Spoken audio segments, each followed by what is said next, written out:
aka Craig Diamonds, y'all. So what you saying? We gon' get naughty, y'all. Ready to party with the girls with naked bodies, y'all. Okay. So strip tease, get on your knees. Stop me at the clubs when the cops yell freeze. Illegal shit we gon' leave confidential. This is what I'm giving you over this instrumental. Something to shake your ass to. Something to make that cash to. Something to shake your ass to.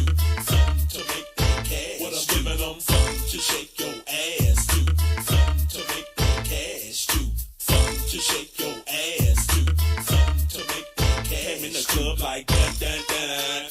I stole J shit, oh well man, I hope he don't resent it. Cause this is for them nasty hoes, doing them nasty shows, diked out with them dildos. I guess they got skill though, for real though, chill though, you damn nympho. But she'll do that to do, everybody get a turn like Rubik's Cube. With a body like a goddess, she takes the cake. The bitch is thicker than a motherfucking milkshake. So shake that ass and titties too. Notice, I'm running game and not tipping you. This place is like a zoological park. You're making money off of busters and straight up mark. Them niggas crazy. But who am I to judge or grudge? Show me what they hitting for. This what I'm giving, yo. Something to shake your ass to. Something to make that cash to.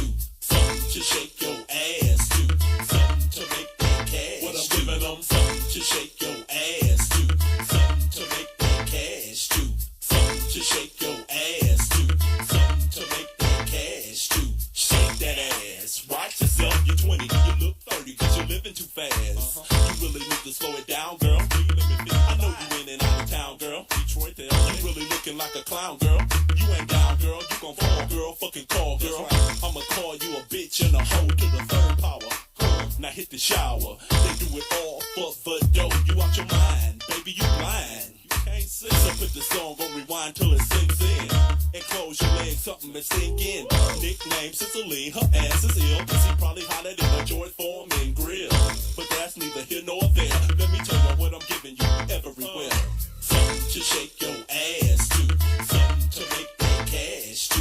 Something to shake your ass to. Ladies and gentlemen, boys and girls, children of all ages, welcome to the Conspiracy Castle. I am your conspiracy asshole. Prime time 9 to 9, Alex Stein on the grind all the time. And we have a very lovely special guest this evening. We have a guy, even though he's a Canadian, in a way he's kind of like a patriot. Well, I guess, he's not a patriot, not an American patriot, because I'm not even some, dorky patriot. I wouldn't even call myself that, because I'm not some conservative dork like that. But what this guy is, what it's badass about Adam is that he's not a pussy, dude. He has balls. He actually decided to keep his place open during the lockdowns, and for that, he actually got arrested. So, Adam, welcome to the Conspiracy Castle. I am your conspiracy asshole, and you got to unmute yourself. There you go. You're ready to go. Welcome to the castle, my friend. Hey. Oh, thanks for the invitation to the castle. Are you kidding? When you reached out and said you wanted me on your show, I was just so fired up, man. So thank you. Okay. Now I got the audio. The audio is on the wrong setting. The people probably in the chat are freaking out. But now say something. Say something, Adam. I'm Adam Skelly, the second host of Conspiracy Asshole. Yes. Now we're good. Now we're good to go. Okay, well, welcome, dude. I'm so excited to have you. So you got arrested. We got to talk about this. And dude, we're on YouTube, and YouTube sucks major donkey balls. So we have to kind of, like with all the Rona talk, we kind of have to use coded language. But what the fuck, kind of. But everybody that's watching this show's awake to what's going on. But basically, I want to hear your story, because your story's insane, dude. They actually took your ass to jail. Is that correct? Or did they just write your ticket? Tell the people that don't know Adam Skelly from their bunghole who you are and what happened a little bit.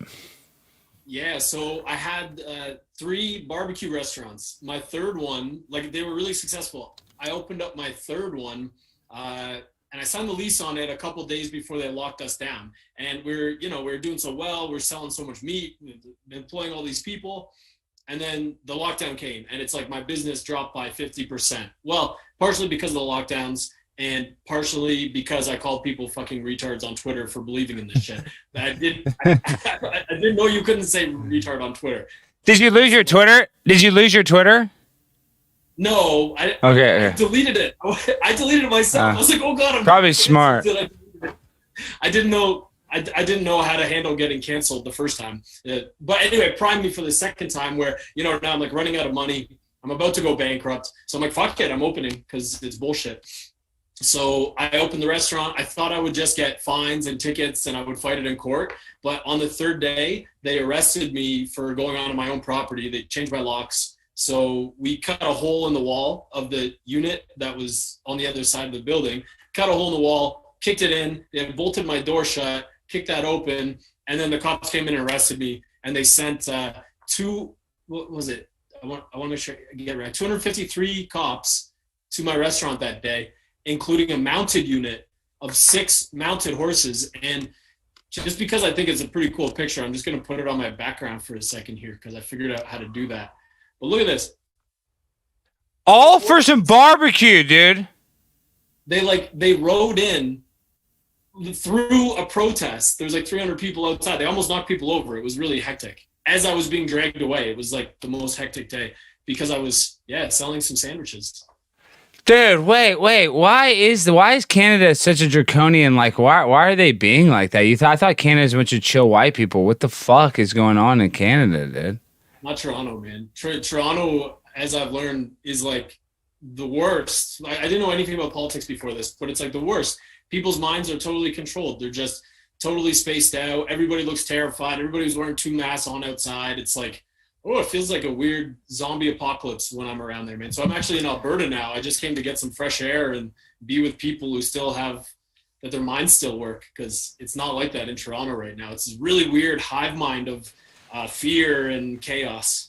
Where does Trudeau live? And I actually love Toronto only because I only know Rob Ford, and Rob Ford's a badass because he's like the crack smoking mayor of Toronto. Are you a Rob Ford fan? I know he's dead. Politics. I thought the whole story was pretty funny about him smoking crack, and a lot of people, they say that he was like the people's mayor. His brother is our premier. Yeah, that's what I'm saying. His brother is he's the guy. But what was Rob? Rob was the mayor of Toronto, and then Rob died a few years ago. Yeah, exactly. And now say his brother's. But is his brother like him? No, he's really. I don't think he's much like his brother, man. People don't seem to like him very much. But Rob Ford, he had a big fan base. Doug Ford, he's a fucking tyrant, man. He's brutal. He's like, it just lies through his teeth every time he gets up and talks. He's got no soul, no heart left. He's totally gone, man. He's sold his soul. He's the worst. Well, so what do you think about that? Like I know this is kind of a big one, but like Adam, are you into like the satanic ritualistic abuse and like all the politicians are evil? Are you like that deep down the rabbit hole? Because I see you follow a lot of the same stuff and you post the same stuff. So are we the same? Are you the same? I haven't looked you enough, but are you totally woke? Is what I'm asking. Man, I didn't know about any conspiracy stuff until I started looking in like February and March with all this COVID stuff. So I've read about it. Have I had enough time to process and like really get my grips on it? No, not even close, man. It's a deep rabbit hole. I'm sure it takes years to really uncover all that shit and try to, get your bearing in there with everything. But what I am open to? There is duality of good and evil. And you can call it God and Satan or whatever. I haven't really wrapped my head around it, but you can tell that there's these different energies or forces at play. And for all the best, bright, light, amazing energy, there's like equally fucked up on the other end of the scale. So that's pretty much where my understanding is. And I'm trying to learn more about that. Well, here we can get really deep down the rabbit hole, but it's like, let's just kind of start off. I mean, obviously you've looked into it. You're not some baby back bitch. I'm not implying that, but let's start off with the restaurant real quick though. So it says, I believe the description said Central Texas Barbecue, and I live in Texas. I have to of course talk about myself. It's my show. Listen how big of a baby back bitch I am. I stopped eating meat a year and a half ago and I haven't looked back and I fucking love it. But I'm not anti-meat. I'm not anti-meat, Adam. Because I have cats, and I'm pro factory farming because I have to feed my cats meat. But I'm saying, so I'm a bitch ass. I used to love fucking barbecue. How big of a pussy? I don't even eat meat.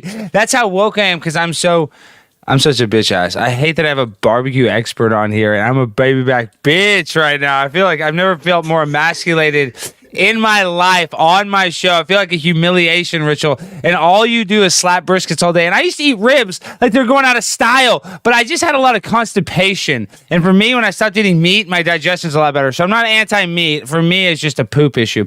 Maybe you poop better than me, obviously. Just but tell me, digestion or anything else? well, and spiritual. What's that? Well, this is why, because, okay, so this is what they say. This is the conspiracy. They say Hillary Clinton and all these people, they like the adrenalized blood of children. And this sounds crazy, but when these cows are factory farmed and they're killed, they're hearing these other cows get slaughtered with them. And so they have adrenaline release, and they just releases like all this cortisol and hormones in their blood. That is what they call bad vibrational. It's low vibration. So like you look at an eggplant that's grown from the sun. That's a high vibrational food because it was created by God in the earth. But when you look at a cow, you had to kill it to eat it. So it's a low vibrational food. And for me, this sounds crazy, it's also the mental health benefits. But dude, I'm telling you, there's this thing called vegan cats, where it's a website of just these sick-ass cats dying at like 3 and 4 years old. Cats have to have meat. I'm not anti-meat. I'm not like a vegan guy that does that. I stopped eating meat. I tried it for a month, and I just said, fuck it. I'm done with it. Now it grosses me out. I look at ribs now, and I actually think of the rib cage of an animal. It's the weirdest thing. Adam, man, I don't think that's weird. I kind of went through the same thing last year, man. Like in what was it? About August 2018, I ate like 8 grams of mushrooms by myself in my backyard. Had the whole spiritual awakening, man. Energy got all lit up. Trauma's purging out and shit like that. And I definitely started viewing the world in a different way. And since then, I haven't resonated really at all with my own business. I haven't even really been around there very much. It's like, I totally feel you. I started going in and smelling the smell, and I'm like, oh, it's just, there's something about me making this profit. And yeah, like I was anyway, doing really well. Like bought a house, had some kids, everything's going good. I got all the stuff that I need. I bought myself a cottage. But then I'm going into work and I'm like, oh, it just didn't feel right anymore, man. Like that, just cases and cases and cases and cases of meat, just that I didn't kill and I had nothing to do with, and I just throw it on a grill, like being so disconnected from the process. I totally get where you're coming from, man. I've given this a lot of thought, and I honestly, now I used to do like so much, like 100 briskets every day. On a busy day, 160 briskets, like so much. And now, how many pounds is that? Wait, you're doing like 10 a day, but I want to slow down. I want to go back to when you were talking to bringing all the meat. Like, how many pounds of meat? Because let's try to, and I'm not trying to make you feel guilty. Think how many dead animals. So thousands of pounds of meat. I know, and it's all factory farmed, all in the worst places, unethical treated. Because man, if I used ethical meat, it would be 2.5 times the price. Like, and nobody would pay $100 for a pound of ethical brisket, right? So no, I've been thinking about this a lot, and now I do 5%, maybe 10% of the sales I did before all this. I'm not mad, man. It's cool. If that's not happening anymore, I'm good with it. I'm out in Alberta, and I want to get a ranch, and I want to do some of my own cattle, because you have to go and kill it yourself and skin it and rip the skin off and cut it apart. And I don't know if I'm too much of a fucking bitch ass to do that myself. Like, I want to go find out. Like, am I the bitch ass? Like, when it really comes down to it, like me, a rifle, cow's head, like, can I do this myself and then skin it and cut it open? Fuck, bro, I don't know. I don't know. And if I can't do that myself, but I'm going to eat it, I'm a bitch. Dude, see, Adam, you and I are in the same wavelength, because if you really think about it, it's like, if we had to go out and kill our own food, everybody would be a vegetarian, because like it's easy because look, this is my point that I'm trying to make, is like, when I see a homeless person, I do it myself. I'm in my little Hyundai, even though it's not that bad. I'm not hating on my car. I drive by 100 homeless people a day. I feel nothing. I'm like, I'd like to help them, but poor baby, poor guy, whatever. I see one lost dog or one lost cat, I'm pulling over. I'm driving crazy, trying to go save that cat's life. I'm endangering my life. The cat came on the side of the highway. I'm putting rope around my waist and like James Bonding for a cat. But I see a human, I don't give 2 fucks, and I'm not saying I don't care about humans. I care about humans. But it's our natural instinct to like obsess over animals. So if people had to go out there and get the gun and kill Bambi, they, less people would be doing it, I think, eating it. For sure. And if you are still able to do that, it's a different process, man. You're having gratitude for that animal. You're going about it in kind of a ritualistic way. Like, giving something positive, like, oh, this thing is now here, it's going to sustain my family, I'm going to piece it up, I'm going to put it in my freezer, we're all going to take sustenance from this for the next couple months.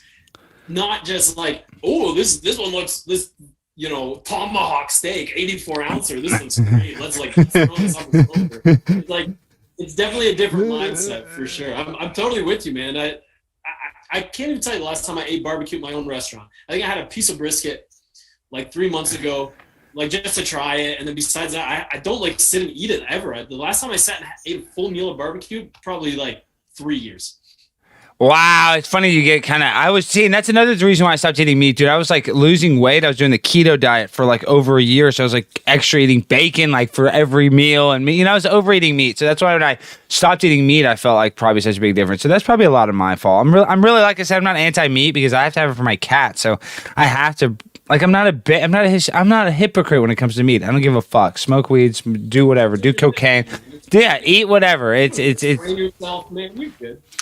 No, I know. So Adam, so tell me this though. I want to go back to this story, and I see you follow the real Chrissy K. What do you think about the Chrissy K? I love that dude. He's like crushing it now. But what do you think about him? You know the guy I'm talking about. He has the tattoos on his neck, and now he was on Rebel TV. He's kind of like the Adamson Barbecue 2.0. He's kind of viral right now.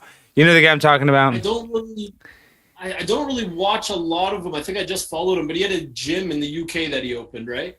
No, this is the guy. He's in Canada, and he went viral because he went through the airport, and they gave him a ticket. No. Let me pull this guy up. Real Chris Sky. Yeah, he's badass. Yeah. But he's dope, man. He's probably in this picture, like that, the one that I put up before. He was at my restaurant that day, and honestly, he was at the protest rallies. He's been there from the beginning, and that guy used to trigger the shit out of me. I don't know what it was, but I was like, I don't. Yeah, he kind of triggers me a little bit but go ahead, sorry, but he's cool, but he kind of is triggering. He's got the beautiful teeth, and he's all jacked, and he does the videos with his shirt off and everything. And you know what? Yeah, totally triggered the hell out of me for a while. But then I met him a few times. We've spoken a bunch since. I'm doing a live with him tomorrow on Instagram. Me and Real Chris Sky. He's great, man. Like the guy, absolutely fearless. He's got the balls of steel. You see him in the airport the other day, going up to the cops, going like, what's your oath? What do you swear to uphold? What is it? Is it the Constitution? And like they won't say anything. And he just goes right at them all. At my restaurant, he was like just furious and red face and spitting and like right in a cop's face. He was like right after the staff sergeant, the whole place. It was epic. Well, he's hardcore here. This is the video. Can you see the screen? This is him. Correct? Yes or no? All of a sudden you can't answer questions? Oh, I'm going to ask you one more time. Is your number one priority, your number one oath as an officer to get that badge, to get that gun, to get that so-called authority you are so happy to wield, is it not to uphold our Canadian Charter of Rights and Freedoms, which includes Section 6, our freedom of movement, which is also Section B, our livelihood, and pursuit of livelihood, which is our right to work? I am not done, because I'm asking you a question. Hey, he's awesome. Okay, but let me show this. So it's to the people at home that don't know. Everybody needs to go follow. Well, I'm going to show your account, obviously, but I want to find like a picture of him, not just. Well, I guess I'll just watch any video. The thing is, all these fucking medical strikes. I know as soon as they start talking to him. Look at him right here. This is. Is this how you? This is at your barbecue place here. Yeah. Yeah. This is awesome. Shit, why is it volume? You want to know why? Because in order for a judge to do that, they're going to have to publicly declare that these emergency orders have a legal justification to trample more than one of his charter rights. And as we know, in a court of law, you can't sit Doug Ford and say, we can't tell you who our experts are and we can't tell you what the data is. No. You're going to Wait, who is that girl? Is that his girlfriend?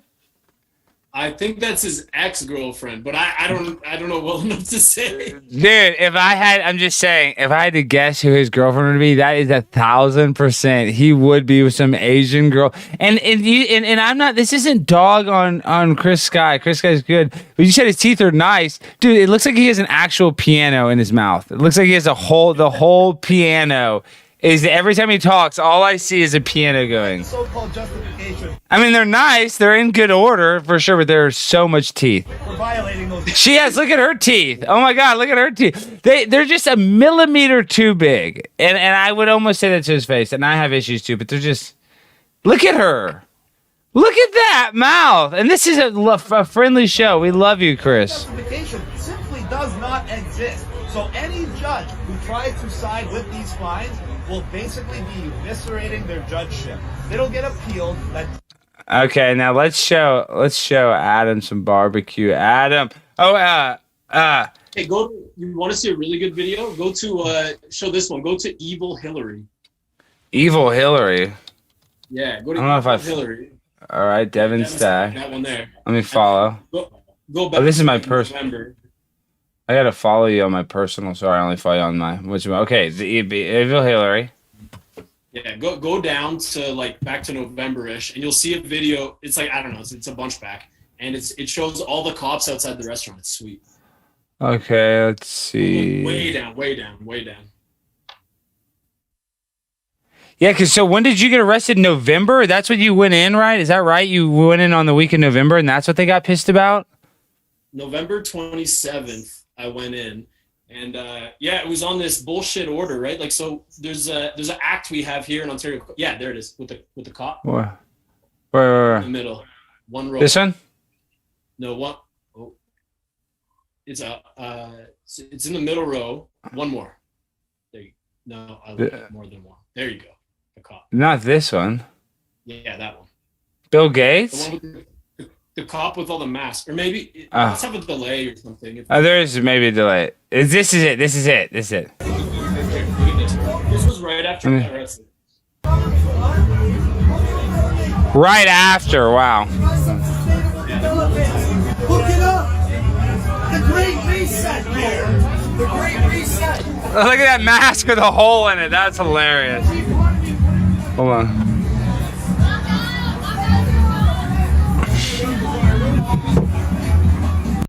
Hold on, we gotta go see that guy again. How do I? Oh, I can't rewind.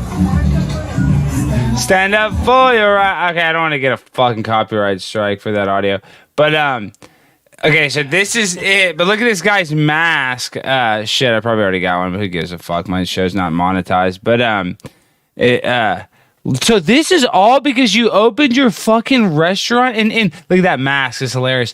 So explain what was going on. Obviously, this is some sort of symbol. I mean, this is like all done to just kind of show some sort of force. But dude, explain what the fuck is really going on and like what you think is happening and why they did all this. I mean, like what? Okay, so it's pretty obvious, right? They've got me on video. Like the first day I did it was Tuesday. And at the end of the day, Tuesday, I'm on video on Rebel News saying, hey, I didn't get any fines. I didn't get any charges. You should do this too. You should open up your restaurant. Then on Wednesday, same thing. I get like one ticket and I'm like, everybody open your restaurant. Come on, it's time. Let's go. Like I was trying to start a wave. I had talked to guys for like months leading up to this, trying to get other people to do it with me. Nobody wanted to. Everybody was too pussy. So I did it myself and I thought other people would. So on the third day, our mayor says, I hope the city throws the book at him. He says that on like live on TV. The chief medical officer of my city, Eileen Davila, she's the scarf lady. She invoked the Trespass to Property Act on my property, but she can't, like she did it, but you're not supposed to be able to because the only person who can do it is the occupier. And the occupier is me. Like I pay the rent, I take care of the place. She has no grounds for saying that she's the occupier of the property, but she did it anyway. The cops listened and just took this order at face value. The public health department hired the police, like paid them all their hourly rates to come in and lock my doors and then arrest me for trespassing on my own property. It was crazy. I don't know how they were able to do that. I guess there's enough pull from the mayor and the health department for them to literally break the law to arrest me. It was fucked.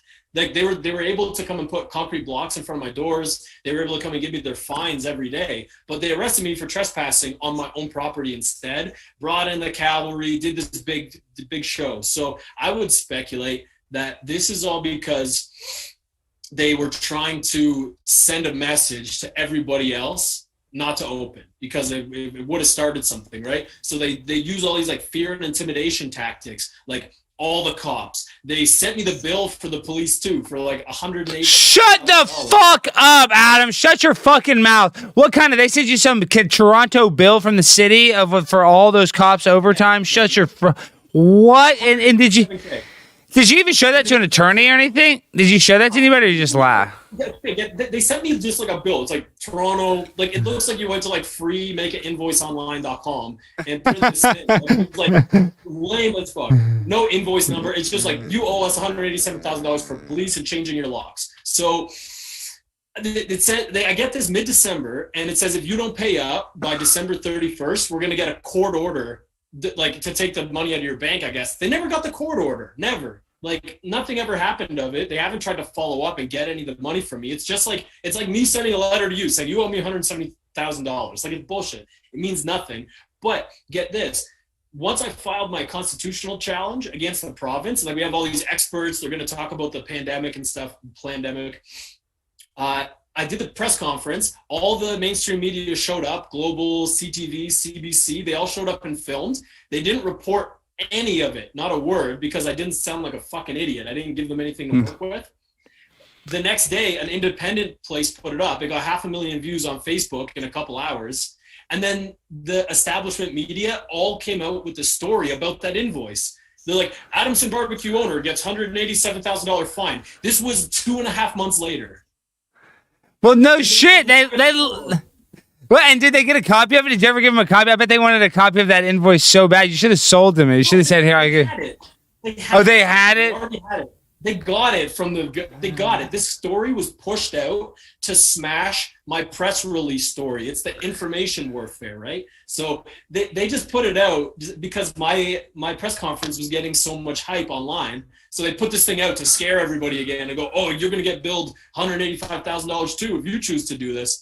Yeah, they're fucking animals, man. You know what they're doing. Dude, I know, but I mean, they call that trauma-based mind control to scare everybody else, but you were the only one that would open up. I don't even know why they need to scare anybody because everybody's under a spell. So it's like, especially in Canada, so you're telling me Toronto is probably the ultra-liberal, freakiest mask people, I'm sure, in Canada, right? Yeah, well, I haven't been to like Montreal. I think it's pretty bad there too. It seems like that whole like eastern region, like Toronto, Ottawa, Montreal is like really bad. I went and I'm out here in Calgary right now and it's chill, man. People are like, it's so nice. It's a breath of fresh air. People are all smiling and happy and good vibes everywhere, man. Like a lot less compliance at the stores. When I go in the store, there's, a bunch of other people with medical exemptions too. So it's nice. Yeah, that's what I've been saying. And now in Texas, like they lifted the mask mandate, so it's just they can't really give you any shit for it. So it's a blessing here in Texas. But still, dude, it's still everybody's still doing it. So it's not really. It's for me. Like what I'm saying is every time I like want to enjoy it, I'm like, shit. All these people could easily just be like, I don't really want to put it on, and nobody really argue with them too much. And they still are doing it to either virtue signal or actually wearing it out of fear. And I think it's both. Do you think did it change much when the mandate was dropped? Did a lot of people take them off? Not really. No, I have not noticed a huge, but I haven't really been wearing it at all. I mean, I guess I have noticed like a lot of people just at work, like working type places. I noticed like wearing them on their chin and stuff. Like I feel like maybe bosses are less strict. It was because I went in everywhere, but like, I don't know how to explain it, but the vibe has not changed very much. Maybe a little bit, just a little. But dude, it sucks. And this is my question. News, man. That's horrible. I thought it would be like the home of the free, like finally. But I guess if you really fucking hated the thing that much, you just would have claimed to be exempt before, right? Exactly. And that's what I've been doing. And like, dude, even the other day I had to go pick up a part for this microphone and it was in Mesquite. Mesquite's like even like this conservative part of Dallas. And I walked in, no mask. Nobody said anything, but I only saw one other person without a mask. And it was like this like heavy Latino woman that probably just didn't wear a mask because she couldn't help. She couldn't breathe. She probably had a serious medical condition. You know what I mean? Like I didn't think she probably needed I think she needed the electric wheelchair, but it was out of battery. She was struggling. But other than that, I mean, everybody had a mask on, and this is like a hickish kind of place. So, dude, I don't know. I don't have a lot of hope because also in Dallas we have this governor Eric Johnson who's just, of course, ultra liberal, and I'm liberal, dude. I'm not like some conservative Trump daddy guy. I mean, I kind of like Trump, but what I'm trying to say is it's the virtue signaling and it's big pharma is controlling the narrative. So, dude, we're fucked. Because all these people and all these liberal, I'm just saying they're going to do whatever the media tells them to do, and that's mask up. So this is my question: is how long do you think it's going to be? Do you think it's literally going to be forever? For 10 years from now, are we still going to be? No, I'm serious. In 10 years from now, if I want to go get a tofu brisket at Adamson's tofu restaurant, listen, Adam, I got you already the idea. We already got a restaurant idea real quick. We're going to order. It's called Mama John's vegan pizza, and instead of Papa John's, it's Mama John's, made from Mother Earth for Mother Earth. This is what I'm talking about. Forget that. Forget Mama John's pizza. Forget that idea. That's the Shark Tank. This isn't Shark Tank. This is the Adam Skelly interview. How long are we going to be wearing masks for 10 years from now? Oh man, I want to put out hope. Let's manifest some positivity, man. It's 1 year and they're all off. Come on, the truth comes out. You think? I do actually think some truth would come out, but this is what I'm saying is people are so socially engineered to do something. I bet there's some habit formed. It's like your seatbelt. They used to tell me in driver's ed, just buckle your seatbelt every day for a month and it'll become a habit. And it did, and that kind of worked. So we're habitual individuals. So like some people they're gonna hide behind the mask. Man, I went on vacation and I went to Kelowna and my wife was like, "Can we just not like?" For a bit, and I just wanted it to be chill, so I started putting it on just for like while we were on a vacation. Let's get and nobody's gonna bust your balls at him because occasionally I'd have to go to Bank of America and they used to bitch and moan about my medical exemption. So a couple times I put on the mask. Listen, we live in a society. Sometimes we had to fucking put on. We're anti-mask as possible. Sometimes we have to fucking put it on and do their fucking games just to get along so our night's not ruined. So I get it. You don't have to. We don't need to virtue signal ourselves to death. You don't have to explain yourself.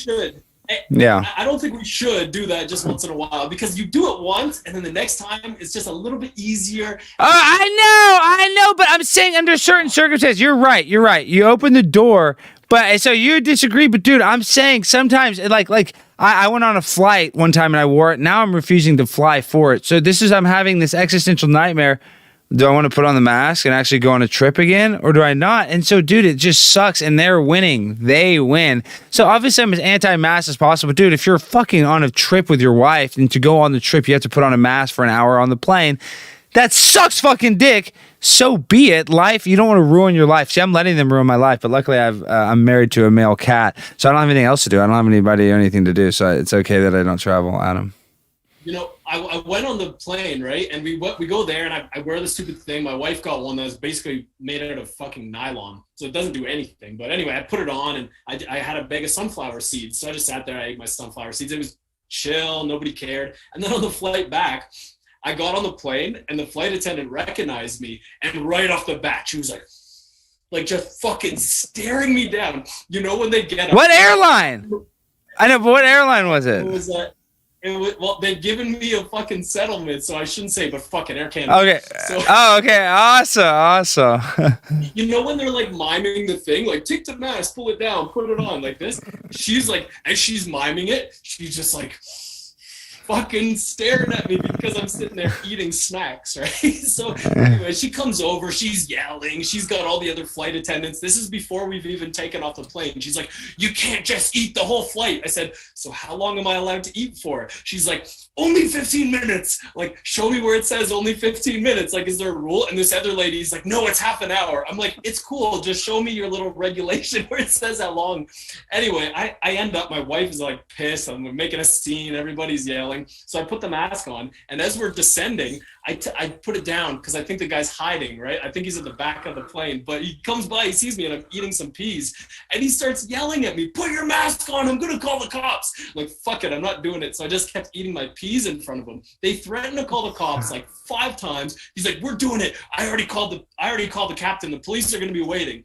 The flight attendants tried to block us from getting off the plane. They're like linked arms in the aisle. I'm like, am I being detained? They're like, no. So I just push through them, bring my family out, and there's no police, nothing. Like, I was getting my baggage. I waited for 15 minutes. No cops. They just yelled and lied like 5 times that they were going to call the cops, and there was no cops. It was so weird.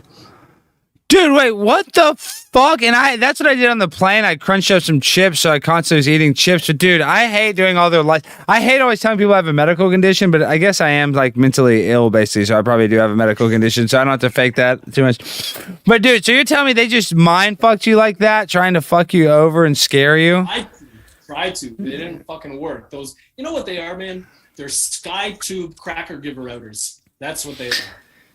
Yeah, and they've really been, there's been so much like combative issues. That's like the second most viral video place other than the grocery store is like people getting kicked off planes, and you know the New World Order or the elitists or whatever, they're just laughing. It's like when we fight over toilet paper, like, oh no, I gotta take a shit. I'm gonna beat your ass so I can have this toilet paper for my asshole for the apocalypse. Dude, it's just sad. That's like the last decency of humanity is on an airline, is an airplane. Everybody's scared, and instead of like helping people's anxiety, they're just increasing it on a plane when you should be the most relaxed by like staring at you, making you feel like shit because you don't have a constant diaper over your hole. Hey, how retarded is it that people still even use toilet paper? Honestly. What, do you have the bidet? Are you Adam? Are you a bidet man? Is that what I'm hearing? Is that what it is? Well, aren't you? Like, you know, I'm a barbarian. I just use my hand and then I let the cats lick it off my hands. But other than that, no, dude, what I'm saying is, gosh, you know, I do need to have the add-on. Everybody's about the bidet add-on. Do you have the add-on or do you have the built-in, Mr. Skelly? This is a hardcore, I'm not, look, man, maybe had I opened up my third restaurant, I would have been rich enough to buy this separate unit, like the separate fixture, and like install it in a house, because I don't live in France, so we don't have those, or Japan. So I have the $40 add-on from Amazon. Perfect. Well, shit. Well, now I need to order one. Okay, well, guys, and then we've already talked about poop, about digestion. We might as well talk about this, you know. And you do recommend that. What about the squatty potty? A lot of people say the squatty potty. I don't use the squatty potty. Have you ever heard that, though, Adam? My brother-in-law put one at my in-laws' house, like at the parents', and I tried it once. It didn't really seem like it made much of a difference for me. Either way, I'm just in it for the icy cold anal blast. It's just. Is it better cold? I thought you might want room temperature, so it's cold. Is it better cold? Wow, this is Adam. The things we learn on the Conspiracy Castle. What, do you have like a room temperature water storage tank in your place? Well, your Texas is warm anyway. Well, I'm saying I guess I don't. I mean, the water is naturally a little cold, but I mean, what the dude? Okay, this show is off the rails. I love it, Adam. See, I love where your head's at. You're a beautiful young man. I can see why you're such a popular individual. You are very funny. So, okay, so tell me, what's the plan now? So, what's the new plan for you in freaking? Did you say Alberta? Alberta? Is that right? Yeah, I'm in Alberta. My restaurants are just floating along in Toronto. I've got 1.5 of them open. One of my main location, my big successful one that I started with, the city managed to shut that down over a zoning infraction that's like literally 5 years old, and it's tied up in bureaucratic process. I've gone to court for it every year for the last 5 years. They've never shut me down for it. They just give me like a $500 fine. And they say, oh, soon this won't be tied up in bureaucratic process anymore, so we'll let you keep operating for now. But then when I challenged them, I lost that friendliness, I guess, from the zoning department. And so they've got me shut down. But I just got a food truck and I put it outside, and that's legal.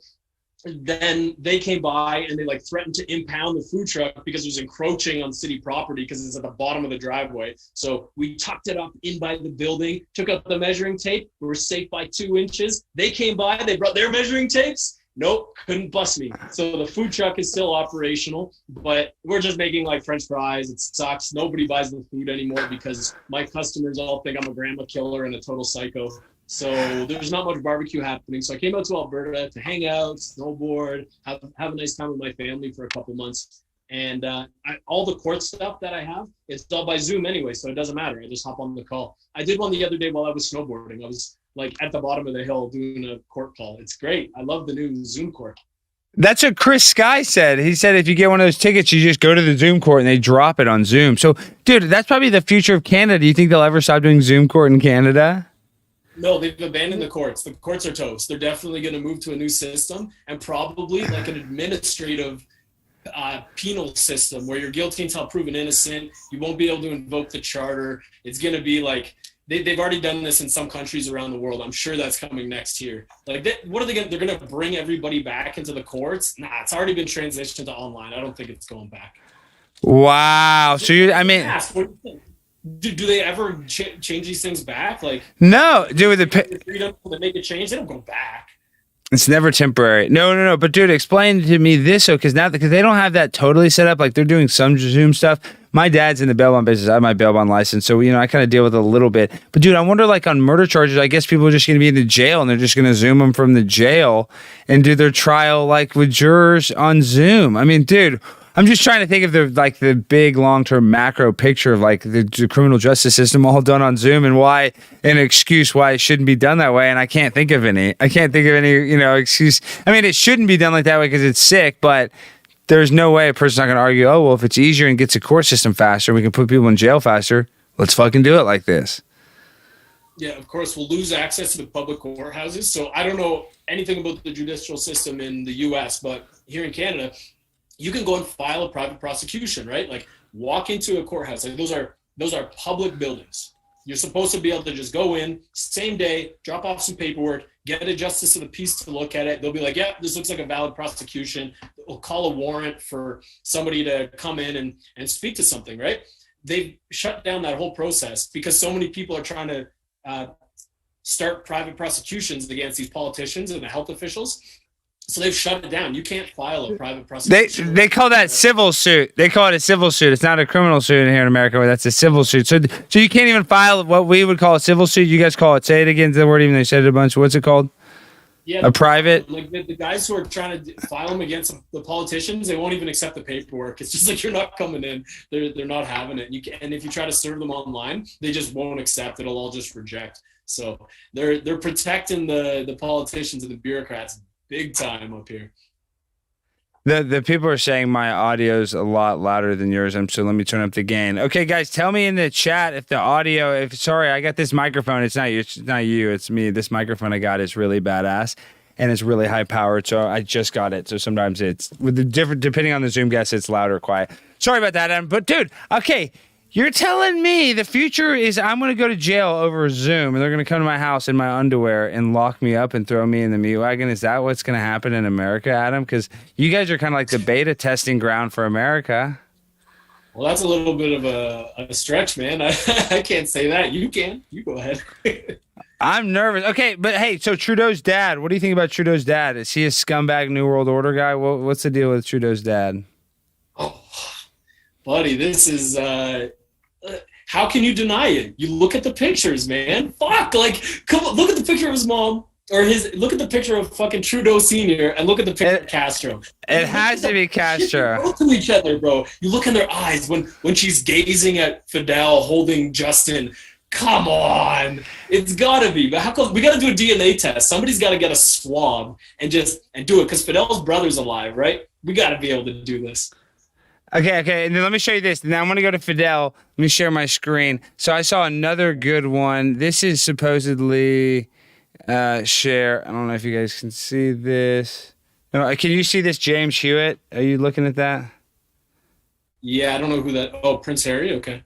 Okay, hold on. Let me add something for the crowd. So this guy, James Hewitt, is actually supposedly Prince Harry's real dad, because he was Princess Diana's writing partner. Now look how much they look alike. Do they look? I mean, they look. This isn't a good one. They posted a picture of them earlier, but dude, these two are like. I gotta show you this image. I mean, they are spitting images, but while I have him up, let's pull up Castro and let's go. Castro and Trudeau. Look at this. I mean, dude, they look identical. Can you see that, Adam? It seems a hell of a lot more likely than Trudeau Sr. And you got to tell the people what you know about Margaret and her history. Margaret Trudeau. What's a little bit? What she spent time as a socialist in Cuba or something? What was it again? No, that I didn't hear about that at all. But there's like they basically wrote love letters to each other, man. There's like inner memoirs her talking about Fidel, and Fidel saying shit like, "Oh, I look at the sun every day to train my eyes, but nothing's as difficult to look at than the blue in your eyes," or something like that. Okay, so once she was already married to Trudeau, and so she had met him like diplomatically, and that's where the love affair supposedly happened. Look, this is him meeting him. This is him with Tim, right? Yeah. That's his dad then. And he was crying at his funeral, like when Fidel died. Justin was involved. Shut the fuck up, dude. Shut the fuck up, Adam. You're telling me his bitch ass was crying? Yeah, man. It's fucking weird, dude. And I mean, look at what he's doing to the country. He's doing some commie shit, isn't he? Yeah, for sure. I mean, I just can't believe that he was crying at Trudeau. Shut the fuck up that he was crying at Castro's funeral. I didn't hear that. I'm a conspiracy nut. Trudeau what excuse would he cry at Fidel Castro's fucking funeral? What the fuck is Fidel Castro? He's the what? He's a Cuban revolutionist or whatever. I mean what? Why would Canada be indebted to? Why would he? Dude, no. This is okay. This is annoying. This is annoying as fuck that people can't see this shit. What's going on, dude? You there, Adam? Oh, I'm still here, buddy. What's going on? I'm just saying, like, what's going on? Canada's the real. And okay, what do you think about Barack and Michelle Obama? Do you think Michelle Obama was born a boy? This one, I don't know. I don't know, but this is my favorite, most hilarious conspiracy theory. And watching that video of Joan Rivers say, everybody knows she's a tranny, and then dies like a week later. Fuck. That's too much, man. And then there's a video on that I saw somewhere of like Michelle on Ellen with just the balls swinging in the pants, just knocking against the dress over and over. It's too funny. I don't know one way or another, man, but this one is fucking hilarious. This one makes me cry. The idea of that being true, fuck, it's funny. And how many times Rock's like, Michelle. A bunch of fucking times. Hey, what do you think people in Canada, do they love Obama? Like, is Canada overall pretty liberal, or is it 50-50 like the Calgary gas people versus like the liberal left? What's like the breakdown in Canada? You got like the NDP, which are pretty much liberals. You got the Conservatives are in Alberta, and then Ontario is super liberal. Then there's more NDP out to the east in the Maritimes.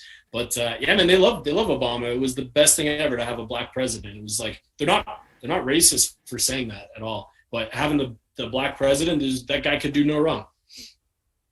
What do you think? What's the deal with like kind of like the Canada? This is gonna make fun of me. The Canada culture vulture of America, because a lot of the pundits during this last election that were the biggest Trumpers were Canadians. What's that all about? That I'm just saying, like, I feel like, you know, Canadians love Trump. I mean, not all of them, because it's very liberal. But do you know what I'm talking about, Adam? Do you notice that a lot of Canadian influencers? No. You don't know anyone like Miles Chong. I think he's Canadian and likes Trump. I feel like there's a lot of Trump love from Canada.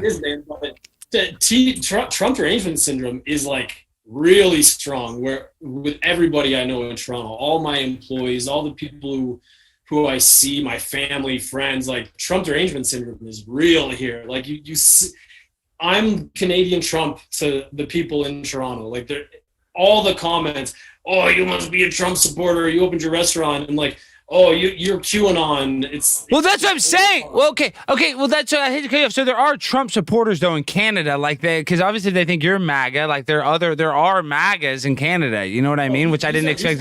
These are fans. These are people. I know these are anti-MAGA. But I'm saying if they're labeling you MAGA, that means they're labeling other people MAGA. You know what I mean? You see what I'm saying? Like there has to be Canadian MAGAs, and I can't believe that exists. I can't believe in the world a guy, and I love the guy. He grabs by the pussy, whatever. He's probably an elitist Illuminati, and Trump is not our friend. He sells vaccines for a living. He became a vaccine salesman. But I'm saying he's still likable because he's like grabs by the pussy and does shit like that. It's just funny to think there's a MAGA coalition, and there is. Maybe small. I thought it was bigger than that. But there is some small, man, but at some of the rallies downtown, there's Trump flags and MAGA hats and stuff. And somebody gave me they mailed it to my restaurant. Actually, it was pretty cool. They mailed me it was like a mega hat, but it said, make Trudeau teach drama again. So that was pretty cool. So is that what he was, a drama teacher, and he wore blackface like that? Is that what he was teaching? He was a drama teacher, and like last year, or no, the year before his reelection, or the year of his reelection, he settled like a multi-million-dollar lawsuit with the parent of a kid that he allegedly banged one of his students when she was 16 or 14 to 16 or something like that. So he one of his drama school students, and then settled for millions of dollars out of court before the election because they didn't want it to come out.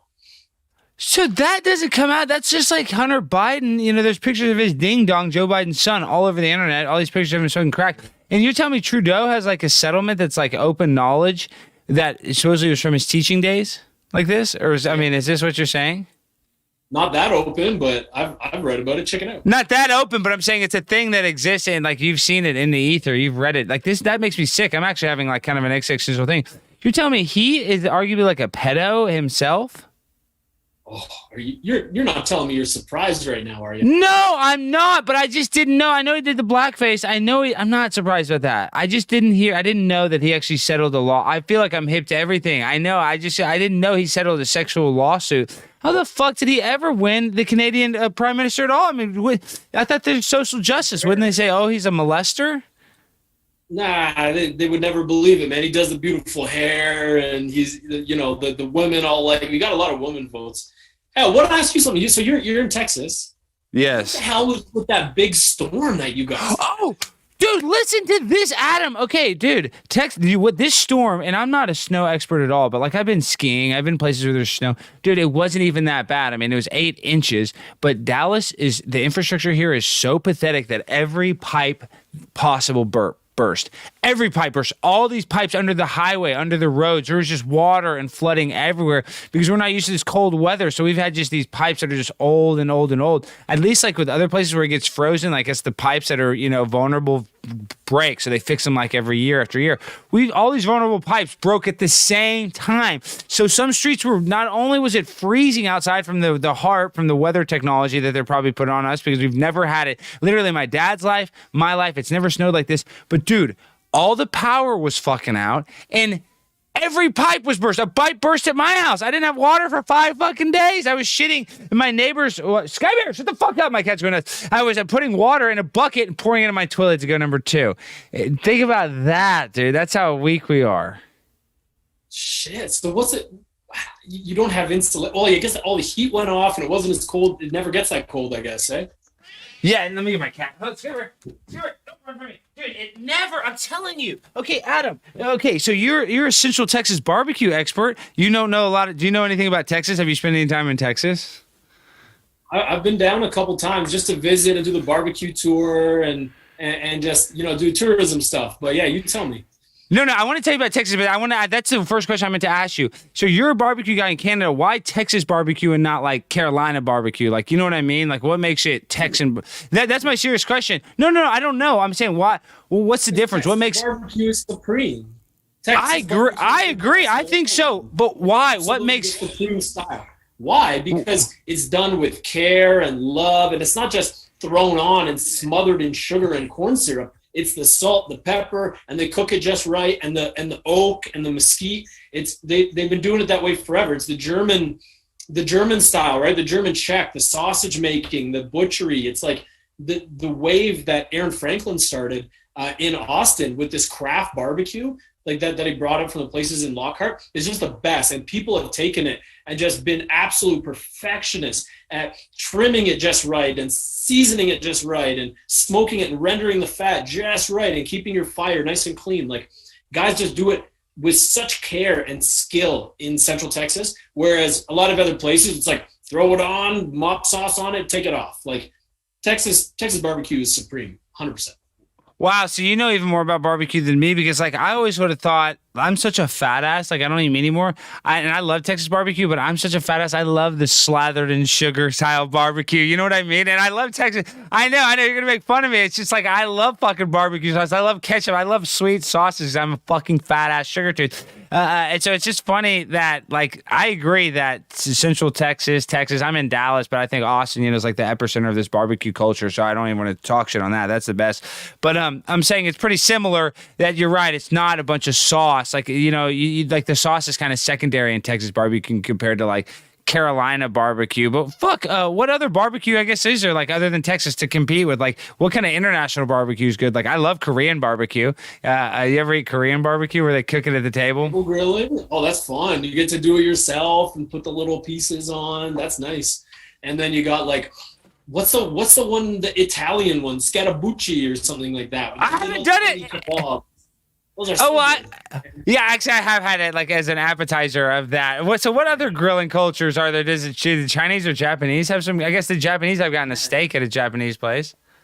Japanese, you get your Wagyu, and they have like nice and thin, and they do it on the super hot charcoal, like 1,000 degrees, and you have like little pieces. And in South America, they do the, put a fire that's like across a field and they just lean up 100 sides of beef along it and they cook it all day over an open pit and they have these big parties, 1,000 people come by and they all eat.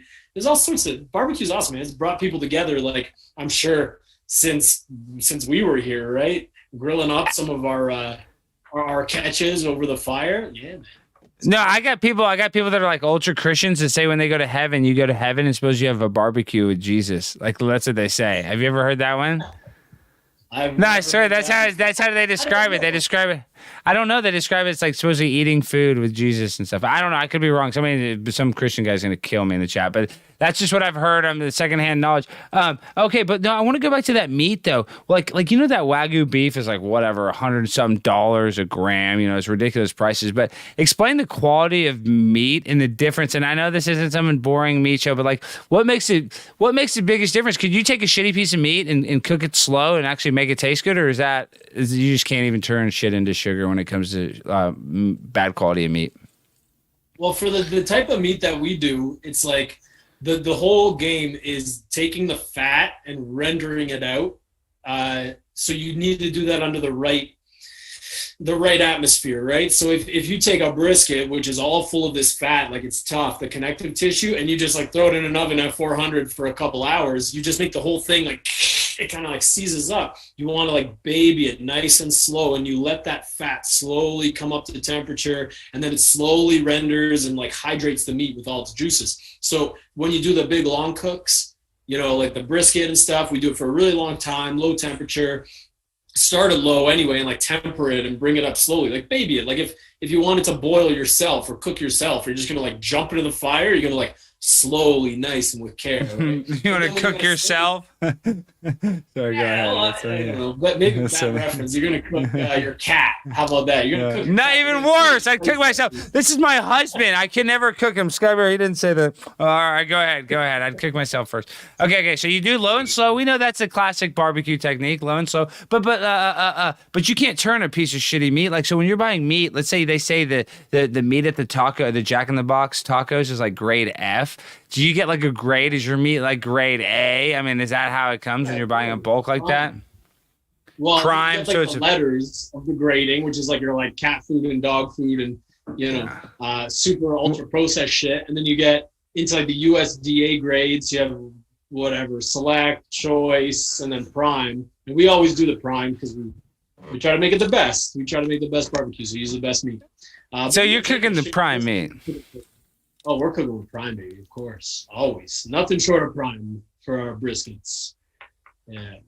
Pay big money for it. What's even more than the ultra prime though? If you got the fucking grass fed, it's 2.5 times more for the meat. It's that much more. Well, no, grass fed's good and it's supposed to be healthy for you, but grass doesn't make the cow fatty. And those grades talk about the intramuscular marbling. So they cut a piece open and they look at it, and if it's got a ton of fat, like high concentration of fat, then you're good and you got a higher grade. But if you feed the cows only grass, they don't get fatty. They get a different taste, and apparently it's healthier for you. But that would actually be rarely do you find high-grade grass-fed beef.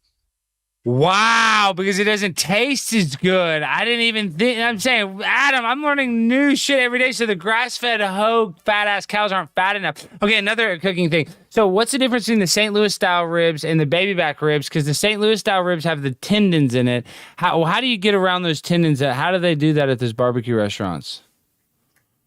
That was like 3 different questions. But I'm saying, okay, first question: how do you get rid of those tendons in the St. Louis style ribs? You know what I'm talking about?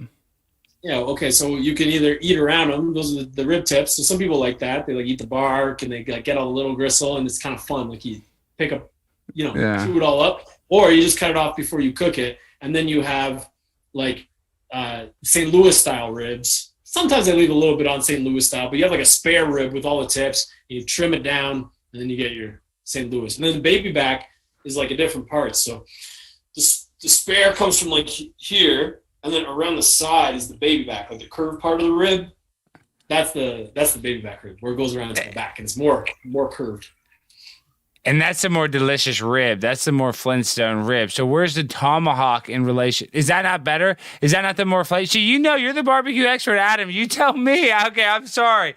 Barbecue god, Skelly. What you're telling me that does the St. Louis has a better flavor? Because I'm a dark meat chicken guy. So wouldn't the ribs, the baby back, kind of have like a dark meat kind of flavors profile to you? This is the weirdest interview I've done, man. I love it. What do you mean? I know I'm a weird guy. This is a conspiracy castle. I like the fatty ribs. I like the fatty ribs, so I go for the side, the St. Louis, that type. The back ribs are a little bit more lean. So maybe if you're a dark meat chicken kind of guy, you look a little leaner. You go for the back ribs. It's not as juicy, but they're still good though. They're still good. I respect your opinion, Alex. Adam, you make me feel so good, even though we differ on everything. You go, this is the weirdest interview. Good, and it hasn't even been that weird. This has been a normal fucking interview. I was worried that we're gonna get like all into the woods with a bunch of Rona and shit, and I was gonna get like a medical misinformation strike. I always do. But no, this isn't. I know this is weird, but I like that you're a barbecue expert. You own a barbecue restaurant. You're a restaurateur. I think that's awesome. A lot of people don't have the balls to do that. And like I have friends that I went to high school with that opened restaurants. Some that opened that are successful, some that closed. But like, I'm just saying it's a lot of hard work. People don't give you a lot of credit for doing that. You got to freaking have a recipe. You got to make some shit that people actually want to eat. Because a lot of people sell shitty food. So how did you even get into it? How did you have the balls? Like, were you a nut? Were you like in the kitchen all the time? Were your parents cooks? How did you figure out you like to cook? Well, I was just doing the backyard. It was like my excuse to hang out on the weekends and not have to go do anything. So I was just cooking briskets and pork shoulders and, chicken and stuff like that in the backyard. I made a website that I would do catering, and I just stole pictures from all the best barbecue places in Texas. Shout out Franklin Barbecue. Eventually replaced those photos with my own pictures of amazing smoked meat, but I got a bunch of business. We got a food truck. We turned the food truck into a catering company, and then turned that into a restaurant a couple years later. Just winged it, man. Just went for it. Sent it. It was successful. I noticed that the barbecue places in Toronto were honestly pretty garbage. It was all like bars and like little snack food and like hors d'oeuvres and shit like that. It wasn't really like a barbecue restaurant. So I opened maybe like the second, another guy came in and then he went out of business in like a year, and he's a big hater of mine. So, haha. And then we did ours, and we like did a big cafeteria style, big warehouse, and it just went really well, man. People loved it. The Texas barbecue, it's like taking off. You see it all around the U.S., Canada, around the globe. It's a really popular style of food. It's just only getting exposure now, really. But you don't do it by weight, or do you do it by weight? Because that's one of the biggest ripoffs. No, that's why you're a rich man, Adam. I didn't know I was talking to Donald Trump Jr. over here.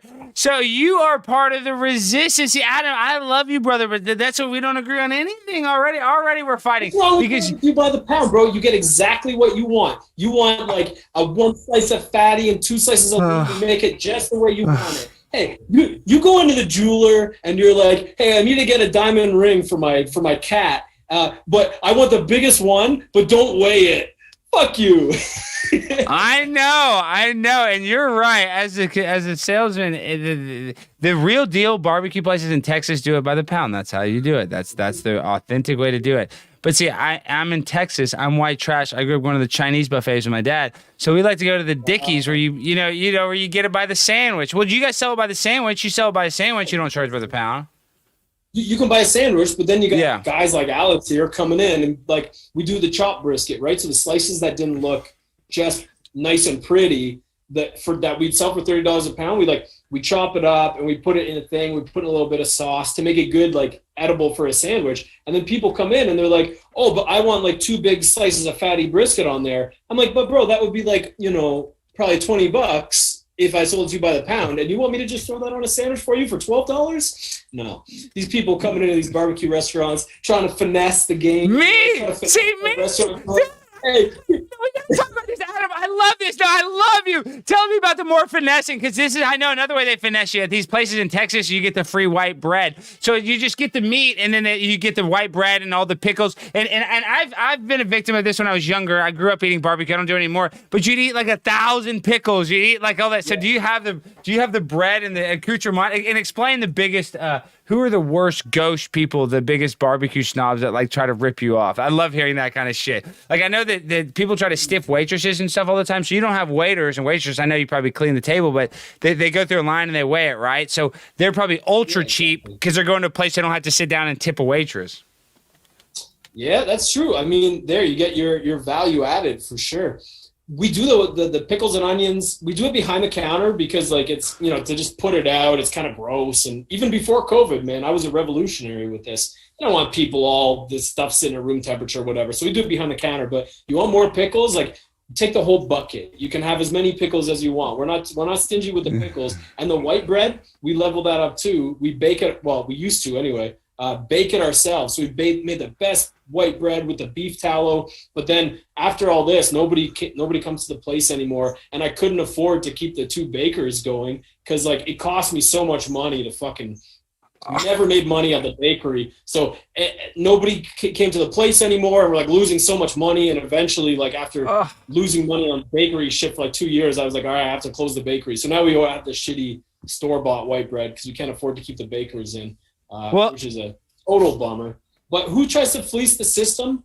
Man, people like they do pre-orders on the site, and then like I don't have all the like added security features. So like once or twice a month, someone does a pre-order and then does a chargeback after. It's like, you fuckers, I know you picked up the food, and then you try to contact them, they don't respond. So people try to fuck with you like that with the chargebacks, but I'm like, whatever. You just have to take the L on the $150 order, I guess.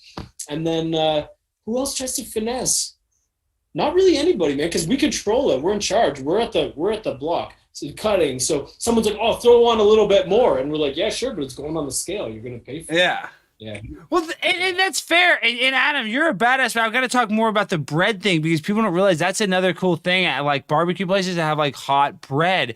That's like really cool. You have the honey, or I'm just saying that's a really cool aspect. And because of that, you don't have it. I'm just saying that sucks. You don't have the bread. That pisses me off. The world is so fucked up. I just want some bread. The bread is probably almost not as good as the barbecue, but you know what I mean? That bread, people probably love that shit. Our bread was, man. Our bread recipe was so good. Maybe the beef fat is just so tasty, man. The best bread. People will come in and just buy the bread and leave without buying anything else, just the bread. But it is what it is. Now, instead of having 60 employees, we have like 6. It's pretty bad. Well, it's gonna bounce back, but dude, has at least the Canadian government subsidizing y'all at all? Like, or is that all bullshit? Because you hear rumors. Now, I know, probably not you, but isn't there some like aren't they pay? This is the rumor they pay everybody $1,000 a month or some shit, or is that all fake? Yeah, 2,000, bro. 2,000. Yeah, 2,000, but that's not shit. So no matter what, every motherfucker gets $2,000 into a bank account. You want it, you take it. You take it illegally, they won't come after you. It's like everybody knows that $2,000 a month is yours. So all the people who are working for like minimum wage or 16 or 18 bucks an hour, why the fuck would you work? If I was in that position, like when I was younger, when I was in my 20s, I would have taken that. I would have been smoking weed all day. I would have just been hanging out with my friends. I absolutely would have done it too, but they're turning everybody into good little communists, right? And then at the businesses, if we have a sales drop of, I think it's 30%, they subsidize 75% of your wages. So like right now, I have no profitable business at all, but it's still running because of these wage subsidies. So they've printed like $1.4 trillion already since the beginning of the pandemic. And that's a big deal in Canada. Like our GDP is way less than the US, right? We have like 10% of your population. And they've already printed $1.5 trillion. They've plunged the currency down to like, it's going to be like Venezuela. You're going to be bringing a wheelbarrow full of loonies to go and buy one loaf of bread. It's so bad. The subsidies are coming through insane. You're subsidized for everything. And it's just money. It's just free. So nobody has to worry. None of the business owners are standing up and fucking, asserting their rights because they're like, well, I'll just, I might as well just keep going like this, lay off all my staff. Like I'll just work, me and like 1 or 2 people in my restaurant, do 20 takeout orders a day. And they just kind of plug along and they don't resist because they're getting pacified with the free government money. But I just kind of said, fuck it. I'll fight the government with their own money, like that they give me. I'll keep paying myself so that I can keep on fighting them. Maybe I shouldn't have said that because I know that at least my crown attorney is watching this right now. And then maybe some of the feds, I don't know. But I'm like, my phone. We invite them. Shit. Yeah, but see, the thing is, the government, I would take whatever they're paying you. You got to, everybody else is. If you're entitled to it, I would take it, no doubt about it, because they, either take it or leave it. You got to take it, is what I'm saying. But how does that work? When it starts at 18, you get everybody gets a check. So how does an 18-year-old kid even get started? I bet there's a lot of kids that just say, fuck it, I don't even want to go to college. I don't know anything. I just want to have a shitty job and play video games and live in a $500 apartment a month. Is that true? Is that huge in Canada? It's called the CERB. At the beginning, it was only if you had lost your job. But then I think they started giving it to like international students. I think less, like maybe only $1,000 a month. And now it's like a free for all. They came out with, the mainstream media did all these articles that were like, 280,000 Canadians got CERB when they shouldn't have, because they just gave it to everybody. There was like no application process. It was just like you press the button and the money's in your bank account. And they put up all these articles that said all the people who are collecting it illegally, they weren't going to have to pay it back. So everybody knows that now. So everybody just takes it. And in our parliament, they're working on a bill right now, literally for universal basic income. Like that's coming next. And in my mind though, how do we argue against universal basic income? Like, why is that bad? Because the reason why is I'm motivated. You're motivated. You have 3 barbecue restaurants. People aren't like you, Adam. Like you're willing to put your balls on the chopping block, metaphorically. So you're not. So even if you got $2,000 a month, you would still want to do some shit. You're not like some babyback bitch. But so why is it bad? I'm saying why is that bad though? Because there's going to still people like us. So what? This is just me playing devil's advocate. I wouldn't mind $2,000 free a month. I mean, just being complete. I'm just speaking my truth. Why is universal basic income bad? I can see why it's bad because it demotivates you. But other than that, there's still going to be some motivated people. Why is it bad? Because the motivated people got to pay for the unmotivated people.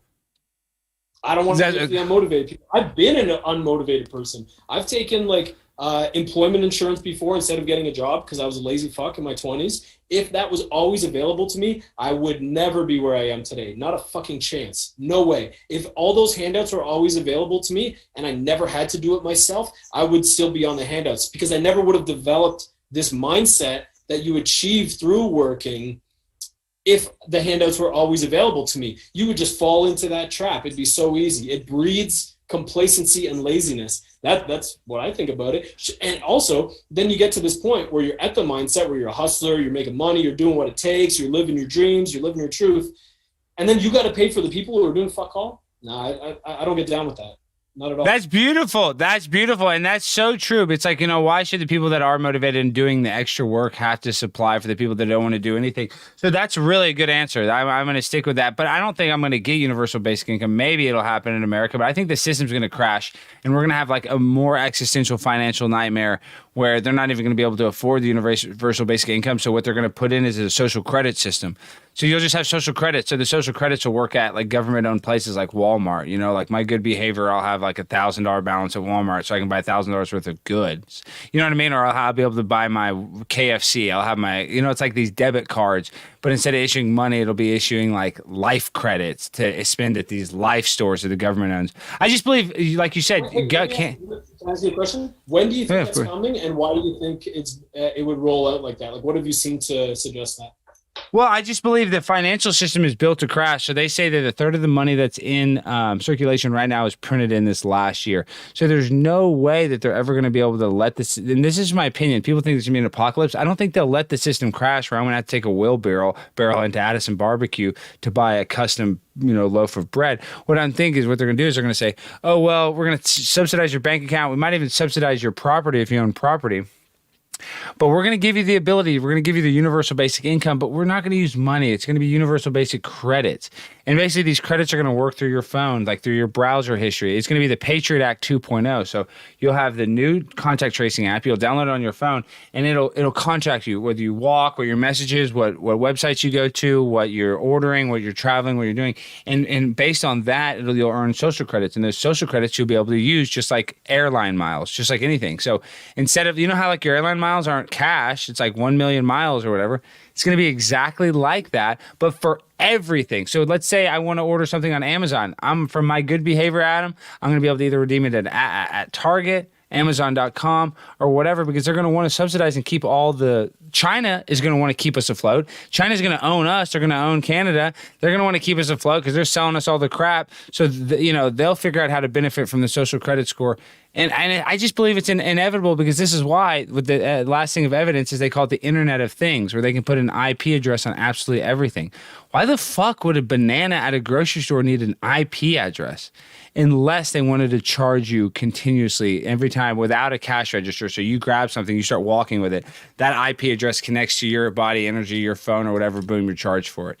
So it's like, dude, why do we need the Internet of Things? What the fuck's that for? Like, what do we need? Why does a fidget spinner need an IP address?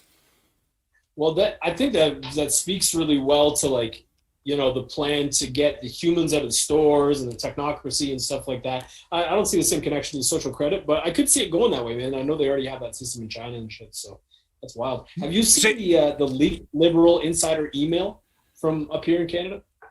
Say that again. The leaked liberal. I haven't seen it, but it's a leaked liberal insider. So this is from the liberal agenda. Yeah. Tell me about it. This is interesting, man. So this came out in October. It was it said like "Dear Redacted," and at the end there was no name, but it claimed to be an insider from the Liberal Party, and they were at some committee meeting, and they were laying out this whole fucking great reset plan for Canada, how it was all going to go, and it was like. This was in October, right? And I looked at it and I went, okay, yeah, no source. Take it for what it's worth. I'll keep checking in on it.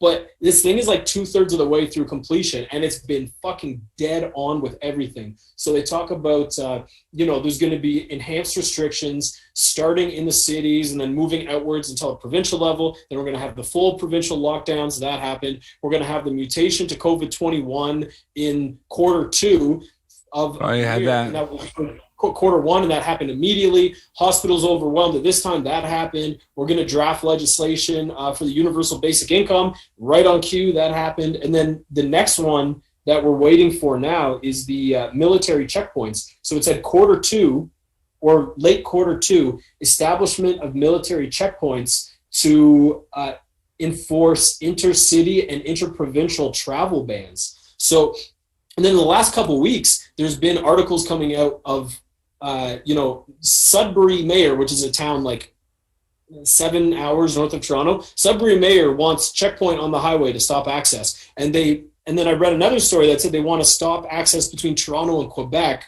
over the spring break in April. So to stop, and they're saying it so you don't go skiing at the nice ski resorts over there. But there might be those checkpoints coming soon too. So anyway, I'll send you a link to this thing. Like you can pick it up on DuckDuckGo.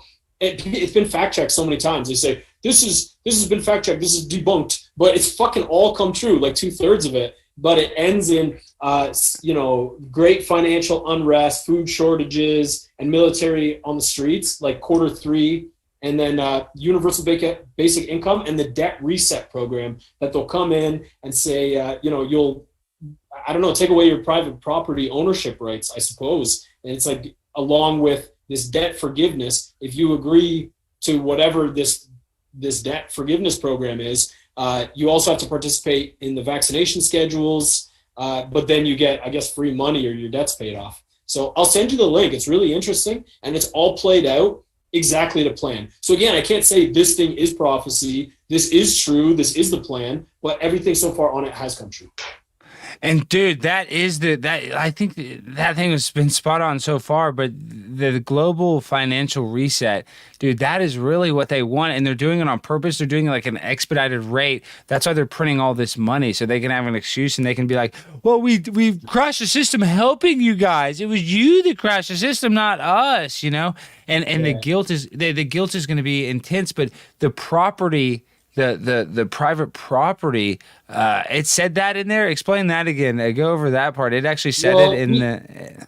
We got to pull it up here. I want to make sure that I'm quoting it properly. Let me see what I can do here. I mean, you know, we play it loose. I go right now. I'm looking up the leaked Liberal insider email. I'm going to click on the first thing. Leak of Canada lockdown plans is fake. So, yeah, great. It's fake. We know that.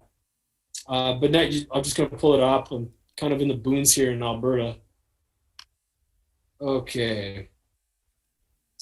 The roadmap is set out as follows. Phase in the secondary lockdown restrictions on a rolling basis, starting with major metropolitan areas first and expanding outwards, expected by November 2020. That happened. Rush the acquisition or construction of isolation facilities across every province and territory. Now, one politician brought this up in legislature, and Justin Trudeau says, he's spreading conspiracy theories. There's not going to be any isolation facilities. Fucking 3 months later, there's isolation facilities. You want to come into Canada right now? You don't have to. You can take a ticket instead, but they try to pressure you into doing a 14-day quarantine at a government fucking building. And it's $2,000. It's $2,000 for like the 3-day one. It's crazy expensive, like $60 to get food brought up. A bunch of girls got raped in them already. They were taking the locks off the doors. They couldn't lock them, and a bunch of girls got raped. It's fucked. Shut the fuck up. Wait, Adam, I got to slow down. They took the locks off the quarantine rooms? I have not read that. Yeah, what the fuck was the logic in that? So they can't go anywhere? I figured you'd want locks on there to lock them in. Wait, what? Yeah, man, it's fucked. It's really bad. And they're telling the people in there, like, you can't leave. If you leave, you'll be arrested. A couple of people, and Chris Sky, like, is doing Instagram lives with people, like, just walk out, just go. And they're on the way out. You're going to be arrested. You're going to be arrested if you walk out. And so people are terrified, but the ones who actually walk out, no arrest, nothing. It's really... It's all intimidation. Really. It sounds like Canada is more, because it's more of a liberal, that's their technique, is to intimidate, because they don't want to actually enforce any of this shit, so they just threaten you with because anybody that's gotten a ticket supposedly is, you know, none of them have been enforced unless the people just paid for it because they didn't want to fight it.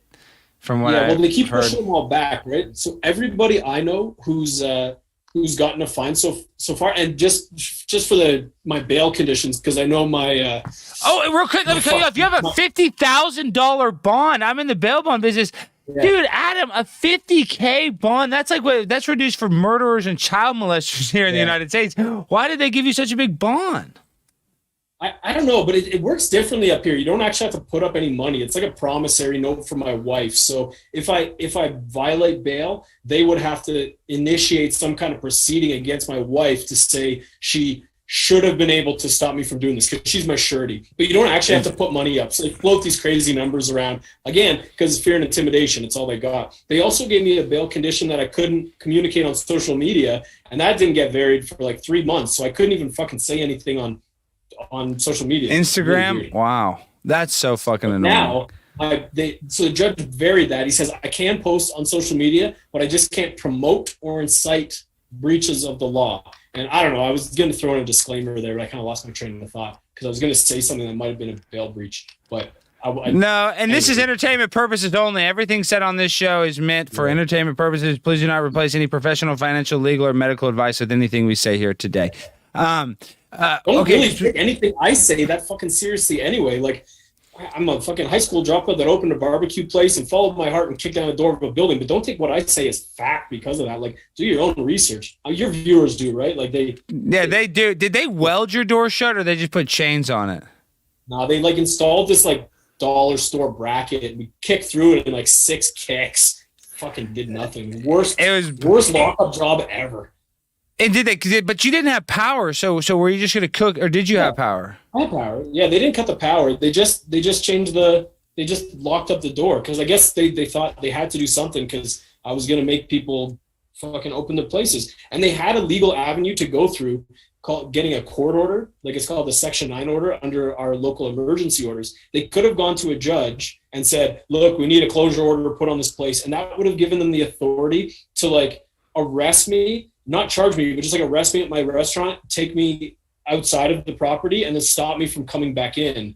But they didn't do that, because I think it would have taken too long. They ended up like, I think 4 or 5 days later, they got that court order, but they didn't want to let it go that far to getting that court order. They knew they had to do something, because probably it would have made a wave and other people would have started it opening. So they like totally circumnavigated the law, did some illegal shit to arrest me just to send that message. And then like midway through the next week, they finally got the court order. And that would have let them, like put barricades in front of my building, like put big blocks out, or, done some other stuff. But like it wouldn't have given them access to my building to change the locks and shit like that. That's like out of jurisdiction, but they did it anyway. It's total bullshit. My lawyers think I'm going to like retire at the end of this, because we're going to sue them for so much fucking money. But I believe you have a good case. Wait, I had to cut you off. I'm saying I don't know jack shit, but dude, that social justice system you have there, because they can sue. There's a comedian that's getting sued for hate speech, I believe, and one of y'all's weird civil suit. I'm just saying y'all can sue. Wow, Harmon, $10. Thank you for the support. $10, Harmon.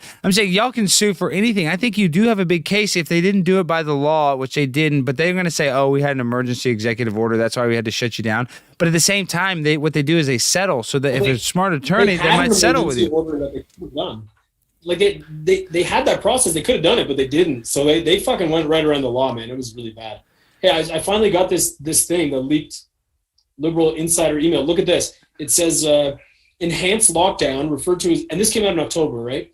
Enhanced lockdown will be implemented. Full travel restrictions will be imposed, including inter-province and inter-city. Expected Q2 2021. Now that's starting in a couple, like just in April 1st is Q2. Now haven't been doing this conspiracy shit for a while, but I see how the predictive programming works. And the last week here in Ontario, it's been like third wave's coming. They just won't shut up about third wave. So this is happening too, this third lockdown. And then it says transitioning of individuals to the Universal Basic Income Program expected mid-Q2. They've already announced that. That's already in legislature, and I'm sure they'll pass the bill. And then it says projected. Hey, real quick about that bill. Yeah. Hey, real quick, Adam, have they said how much the UBI would be, the Universal Basic Income, or they even floated it? They haven't said anything about that. I haven't actually read through the bill, so I don't know. But you know what I mean. Well, that's what I'm saying. Like here in America, it's like $1,400. You getting $1,400? Like I'm just surprised that's not like part of the thing. Like universal basic income, $3,600 a month. Like some rallying cry. But I guess I don't even need it to get it passed. It seems like. No, man, probably not. And then it says, supply chain breakdowns, inventory shortages, large economic instability expected late Q2, so like June. And then deployment of military personnel into major metropolitan areas, as well as major roadways to establish travel checkpoints, restrict travel and movement, provide logistical support to the area, expected Q3. So everything else in this fucking email has manifested. It's all reality. So it's interesting to watch this and follow along, because this thing is reading more and more like prophecy. Now, when it talks about the debt relief, it says, along with that provided roadmap, the Strategic Planning Committee was asked to design an effective way of transitioning Canadians to meet an unprecedented economic endeavor, one that would change the face of Canada and forever alter the lives of Canadians. What we were told is that in order to offset what was essentially an economic collapse on an international scale, that the federal government was going to offer Canadians a total debt relief. This is how it works. The federal government will offer to eliminate all personal debts, mortgages, loans, credit cards, etc., which all funding will be provided to Canada by the IMF under what will be known as the World Debt Reset Program. In exchange for acceptance of this total debt forgiveness, the individual would forfeit ownership of any and all property and assets forever. The individual would also have to agree to partake in the COVID-19 and COVID-21 vaccine schedule, which would provide the individual with unrestricted travel and unrestricted living, even under a full lockdown, through the use of photo identification, referred to as Canada's Health Pass. Committee members asked, from the owner of the forfeited property and assets in that scenario and what would happen to lenders and financial institutions. We were simply told that the World Debt Reset Program will handle all of the details. Crazy. Oh, and the ones who refused to participate would be deemed a public safety risk and would be relocated into isolation facilities. Once in these facilities, they would be given two options: participate in the debt forgiveness program and be released, or stay indefinitely in the isolation facility under the classification of a serious public health risk and have all their assets seized. What the fuck? In the isolation complex, all your assets seized? Like, dude, what is going on? All for the flu. I mean, this is what they want. Alex Jones has been talking about this for years. It's called a prison planet. But what I don't get is, why do they like expect this new normal? Oh, you do the vaccine schedule, this and that. You can go freely. The universal basic income. Like, I don't understand how that system is actually going to last. You know what I mean? Like, if they put that in, I think that system would collapse personally. But what the fuck do I know? Well, your guess is as good as mine, man. I don't know. And I don't know if any of that shit's actually going to happen. It's going to happen. Dude, all that's going to happen. This is how you know. The food shortage. This is why. Look at the food shortage. I was here in Dallas. You even heard about it all over the news. Dude, people, once the power went out, all the grocery stores, food went out because the freezers broke. So, and then, all the fruits and vegetables. In a 3-day deal, there's no food at the grocery stores here in Texas. So if you think this system is strong, the system is incredibly fragile. And we like to have this sort of cognitive dissonance where we think everything is okay, when in reality, if these trucks can't get on the road, if there aren't drivers driving these huge trucks, all the means of transportation are gone, And so very quickly, if you don't have food or rice at your house, everybody, guys, remember, this show's entertainment purpose only, but that's one thing. Everybody needs to have a little stockpile of rice and some food just in case shit does hit the fan, and you don't have any access to any food for like a week or a couple weeks or a month, and you need to have something like you're on the show Survivor. They have to do that, Adam. This is why it's called the New World Order. And in order to put in the New World Order, the one government, see, it comes out of the Bible. The Bible, it all comes out of Genesis chapter 11, verse 9. It's the Tower of Babel. And in the Tower of Babel, what happened was Nimrod had all of his minions building a tower to the kingdom of heaven in order to defeat God. So basically what these people that worship the devil do here on earth is they want to do a modern day Tower of Babel, which is their version is the New World Order, where it'll be one ruler and we're all under the same government. Because once the government, we're under the same control, it's basically like a satanic structure. I know this sounds all nuts. We're in the woods. We're going crazy. But when you read stuff like they can take away your property because you're going to have so much debt, because think about the people that are going to have debt when a loaf of bread costs a wheelbarrow full of cash. You're not going to have any other choice. So sadly, everything you just read, this has been said from years. That somebody that wrote that didn't just create that whenever that was written. This is in the game. There's documentaries Alex Jones has been talking about this. Dude, it's going to happen, bro. I'm telling you, it's going to freaking happen. What do you think? I mean, it seems like you're kind of new to truth, but do you think it's not going to happen? Are you plugged into the Matrix? What do you think is going to happen? I'm trying to unplug, man, 100%. I mean, look, I'm out here in Alberta. I sold my house in Toronto because I could just feel it, man. My intuition's like, get out, like, leave. The city's fucked. Like, it's going to be, if anything happens, it's the worst place to be. And then if nothing happens, it's still the fucking worst place to be. So I'm looking at, like, getting a ranch or a farm out here. I want to start just figuring stuff out, man. Like, if some shit does happen, wouldn't it be better if me and my family, we got some chickens and some eggs and a little bit of food in storage, and then my kids know how to do that stuff, right? It's like win-win-win all around. I really feel like I can't put my kids in the public schools. In Toronto, they're fucked, man. Like, at the lunch break, if you take your mask off to eat, you can't talk and you can't turn sideways. It's no mask, no voice. That's like the little program. That's the rule. No mask, no voice. Yeah. So you can't turn. And apparently the teachers are like Nazis. They're like, this is how we get to be back in school, is by following these rules. And if we don't do this, then there's no school. And even out here in Calgary, I was just snowboarding the other day, and the employees, like, dude, you have to wear a mask, like, outside snowboarding. It's so stupid. And I had on a bandana, and I tried to go inside to get a poutine or whatever, and they're like, do you have a mask? I'm like, I'm wearing it. Because when I go snowboarding, I comply. It's my favorite thing. I put on the mask. I swallowed my pride. I put it on. I'm not losing. It's cold anyway, and it's I'm saying, and it's cold. Yeah. The mask, you got an excuse to wear a mask when you're snowboarding. Yeah. But go ahead. But the bandana, I try to walk inside with the bandana on, and they're like, "You put on a mask." I'm like, "Are you kidding? I'm wearing a mask." They're like, "No, you need to have on a non-medical mask." I'm like, "This isn't." They're like, "No, it's a bandana. It doesn't work." So I'm gonna take my bandana and I'm gonna sew it with 2 ear straps. And then when they tell me take off your bandana, I'm going to put on the one with the ear straps and be like, is that better? And see what they say. Because it's so fucking arbitrary, the rules. It's so stupid. But all the employees there are like, no, this is the only way we get to keep working. This is the only way we get to ski. Because I try to make a joke about it. And I'm like, oh, this is ridiculous. How arbitrary is this? So dumb, right? And they're like, no, bro, like, this is why we get to ski. You better put it on. And they're so brainwashed. They think like they'll never ski again if they don't put a diaper on their mouth. It's like, it's of such importance. They're so bought in everywhere you go. It's so weird. Hey, Adam, if I'm speaking my truth, ski bums are usually like some of the most racist people. So it's funny that they act like they're virtue signaling. You know, there's probably not one black person that works on the mountain, is there? Well, is that because the people working there are racist? But I'm not going to lie. No, I'm saying, I know. There was a black lifty at fucking Sunshine the other day, and I was like, whoa.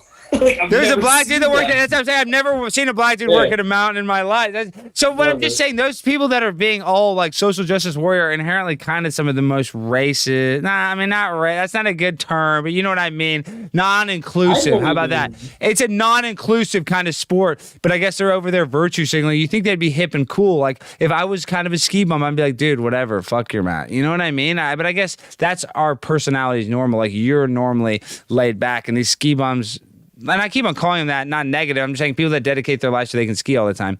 I'm just surprised they're fucking I don't think it's offensive. like that. I was a ski bum. I did 5 years in Whistler, and like you can call people ski bums, man. It's not derogatory. Yeah. That's a compliment. Yeah, no, it's bad. You know what I mean? I know because you actually ski. Like I suck at skiing. I mean, I like it, but I like all day, a day of skiing to me, my ass hurts, my legs hurt. I'm a pussy, and I like to exercise and stuff, but it's not that fun. I'm always falling down. I'm 6'3", and I don't have good balance, so I'm not good at skiing, so I don't love it like other people. And I hate when I go with girls that are better skiers than me, and they're going down the mountain all fast, and I don't. It's emasculating. So I'm a pussy. I don't eat meat. I'm a soy boy. You don't want to be like me. You want to be the opposite of me, Adam. Well, hold on. Let me interject there because Alex, I gotta big you up here because I don't think you're a pussy at all. And actually, you inspired me in a big way, man. And I think about the last year and how everything kind of, manifested to me doing this big public display, kicking down my doors. But I want to bring it back to like, I think it was June that I was watching your videos. And the video of you in Target with the Zorro mask, and me and my wife were just fucking dying laughing at this. And I told myself, if they do a mask mandate here in Toronto, I'm not fucking doing it. I'm not going to wear it. And it's like they did it, and they enforced the mandate. And at the beginning, it was hard because I was still a pussy. So I would go to Longo's or fucking Home Depot or whatever, and I'd be sitting outside, and I'd be like so nervous. But I knew I had to stick to my guns, and I would pull up your video in the car and just get the vibe right because you were so fucking funny, dude, dead serious. And I was like,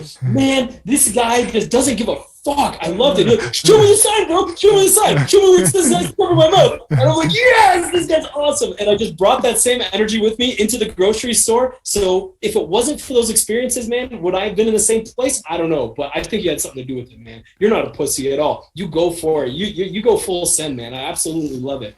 And I wanted to ask you a question about that, actually, if you don't mind. Can I ask you a personal question? Oh, of course. Yeah, anything. But, dude, yeah, I'm not a pussy when it comes to that. Talk about skiing down a mountain. Sometimes I can get a little pussy. But dude, that makes me feel so good. You can ask me whatever you want. Dude, that is awesome that I even motivated you. Adam, you're a badass, dude. Anybody that, is like I'm saying, that's willing to actually go against all the Canadian. This is what I'm saying. Everybody else is collective conscious. Oh, Adam's a Trump supporter. You're willing to actually put your feelings on the line where you're going to get hurt in your pocketbook. So you actually have morals and integrity, unlike everybody else. All these doctors are giving people medicine that's killing them. You have more. Thank you, Danny Bobby, for the $11 bucks. But I'm saying you have more integrity than fucking half these medical professionals, in my opinion. So it's not a circle jerk. Thank you. I'm happy that I can help you out. But dude, you are crushing it yourself, and so that makes me feel extra good, dude. But ask me away. Anything you got? I wanted to ask, so look, you go into the stores, like you absolutely don't give a fuck. You wear a ball gag. Like when you did that, when you had to wear the ball gag, were you spooked? Are you pushing through fear? Is there something going in your head ever that's like, oh man, just today's not the day, I don't want to do it? Or are you just, or are you fearless, or are you constantly pushing through it? Let me tell you what the fuck is about to go down, Adam. I have zero fear other than like, your normal anxiety, but this is what I'm trying to say. I worked I can't say much because I signed a non-disclosure agreement, but for a TV show called Cheaters, where we catch people cheating on their husbands and wives. Have you ever seen that show? It airs on MTV and VH1. Yeah. You might not have seen it in Canada, but I'm saying we go and run and we film in these places, so I have a little, like, I guess I have a little history of filming like in publicly and not being scared. But of course I have natural anxiety, but once this show gets big, this is what I'm trying to tease. And I actually have a camera crew in front of me, like these other YouTubers and Nelk Boys, these guys that do pranks. Adam, I am going to be so fucking unfearless. If there was one cameraman, I would literally probably whip out. If I wouldn't go to jail, I would get completely naked, basically, in a room full of people if a camera is on me, is what I'm saying. Because I'm so mentally ill, is that I know if I'm creating something funny, if I know it's going to be funny, I don't care how embarrassed, I don't care. It's like Sacha Baron Cohen. It's weird. It's like I can turn off this thing where like a porn star tells you that they disassociate themselves sometimes during the porn or whatever. Like they go to a different place. I know this sounds fucked up, but it's like that. I'm like disassociating. Like if I'm yelling with a guy or in that video, I don't give two fucks. I know it's a bigger deal. This is a joke. This is so stupid what we're arguing over. And yeah, my heart races a little bit, but that's with anybody with your arguing. You argue with somebody over a parking spot. Not that I argue over parking spots, but you know what I mean? Any type of you combative at the post office with somebody, you get a little heated. But no, I'm an attention whore. I'm a narcissist. I'm the Conspiracy Castle with Alex Stein. Come on, I'm trying to get fucking well known as a truther. Yeah, I'm not afraid of the limelight. I want the limelight. I'm addicted to the limelight, Adam. I'm sick. I'm a heroin addict for it. Amazing, man.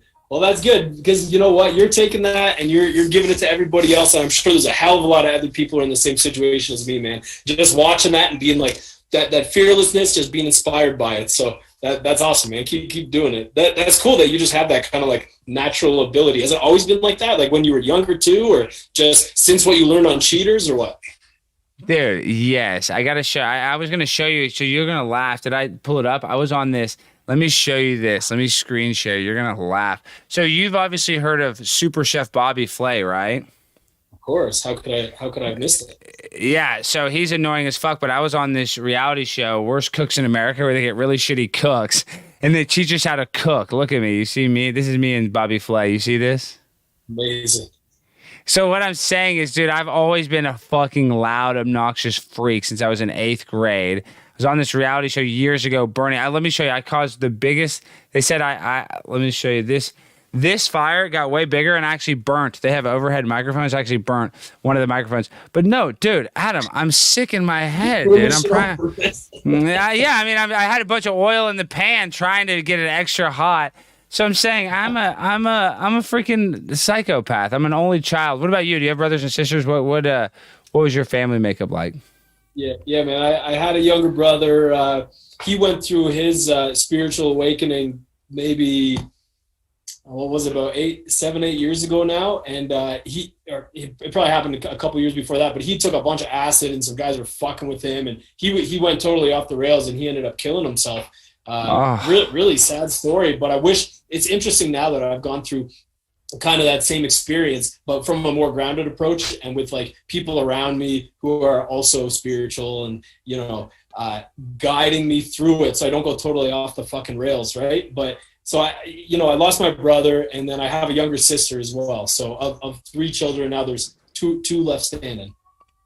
Dude, I hate that for you. And this is so weird that you're here because I'm not even trying to like be about me. This girl I dated for 4 years, I talked about it on the show. Her sister during the lockdown just committed suicide. Not that you need to feel sad for me, but I'm saying this ex-girlfriend, I don't even have it. She's with a new boyfriend. What I'm saying is I feel so bad, and I feel so bad for you. It's so hard to lose a sibling. And dude, it's just really unfair. So Adam, that's probably where you get your gratitude from, don't you think? That's probably one of the biggest monumental things in your life, sadly. Well, yeah, man. I've gone through so much shit. My whole life has always been so turbulent. So it makes these other things like you can almost laugh at them because it's not that big of a deal. But yeah, younger brother with schizophrenia, childhood trauma. I lost my mom like fucking month ago, but she was zonked after a heart surgery. Like, what was it now? 2.5 years ago. She went for a bypass, and a piece of plaque dislodged, got stuck in her brain. So her brain was totally fried. Like, she's basically a vegetable for the last 2 years, and then she just died like last month. So my dad had that. Wait, your mom just died. My dad had the quadruple bypass 2 years ago too, and I mean, he lived, but dude, your mom just had him. What the fuck, dude? I hate this for you. You're such a badass. I guess this is a small potato. Who gives a shit about the fucking New World Order when you lose the person you love? What's a restaurant, dude? What's a business? It's none of it matters, man. It's like there's something that's way more important that everybody has access to, but we're tapped into that matrix so hard, man, with all these things that we think are so important. And at the end of the day, really what is, like, all the stuff we have, the money we make, the businesses, like, that's none of it's relevant, man. Gosh, Adam, you're such a badass. I would have never even known any of this happened to you. So you have the right energy. That's what I talk about. It's like, either be high vibrational or low vibrational. You're very high vibrational. It's probably because you're active, you snowboard stuff. But dude, I would have never known that you even had all these trials and tribulations. I would have almost thought your life was not a cakewalk, but pretty good. So dude, you're crushing it. And I mean, we're just going to wrap this interview up. We're almost at 2 hours. So, I kind of just want to, this is like the emotional part of the interview. I didn't know we were going to take it here, Adam. I had no idea you're such a badass that you're even going. I'm saying I had no idea you were going through anything like this. You could never tell. So you were like Stonehenge. Is that how you've always been? Are you always had your... That's why you're not afraid. You say you're a pussy. You need to watch my video. That's why you're not afraid of kicking off a lock on a restaurant. Yeah, well, honestly, like, this new mindset change kind of occurred a couple years ago through a lot of psychedelics and, seeing some other shit. I wasn't always like this, man. It was a bit of a midlife crisis. Did the LSD or the mushroom? What do you... God, you're annoying. I don't know why the fuck he's being so annoying. He's annoying the fuck out of me. He's going to shut up if I came right here. Wait, so when you tell me the psychedelics... No, I know we're almost done, but I like the psychedelics. But just so, are you talking about the mushrooms? Or are you talking about the LSD? I've only taken mushrooms, man. I haven't tried LSD yet, but don't. Well, I'm saying, but the psilocybin. I'm kidding. You can take the LSD. It's pretty hardcore, but I think the psilocybin almost does it. It's almost better. So when you took the mushrooms, explain your awakening a couple of years ago? That's an interesting story to end the show on. I'd like to hear that. Oh, just purging and not puking anything, but feeling this weird surge of energy all the way up my spine and like right up into my head, and just seeing it like this other energetic realm, and kind of like connecting with some people that were very helpful to me over the few years before that, like some kind of, I would say, very high vibrational people, very awakened, and I've like their energy was there with me, and it was like very mind-blowing because it was a big dose, right? And kind of trying to find my center after that over the next year. And I had a lot of coaching and did some energy work, and I had a spiritual coach who kind of helped guide me through that whole process and just ground it back here. It's kind of how it went for me, but it opened me up to this idea of energy and frequency and keeping a high vibe, and not getting trapped in the lower vibrational stuff. And I've gone to, just recently I connected with some amazing a family. They're from the Church of God, and it's some sect. They preach from the King James Bible, but I've been out to their church a bunch of times and just trying to wrap my head around all these different things that I've now been exposed to that before I was oblivious to, because I was just considered myself an atheist. So it's interesting. All that stuff's out there. I don't know much about it. I'm opening up to these different realms, but yeah. You nailed it. See, I used to be not like, I don't know if I was ever an atheist, because I was always kind of like superstitious and always, believed in God. But see, this is the problem, Adam, and this is what my big awakening, and maybe this will help you over the last years. They want to lie to us and tell us that we evolved from literal pond scum, that everything came from nothing. And they teach that in schools because they want to make you feel insignificant.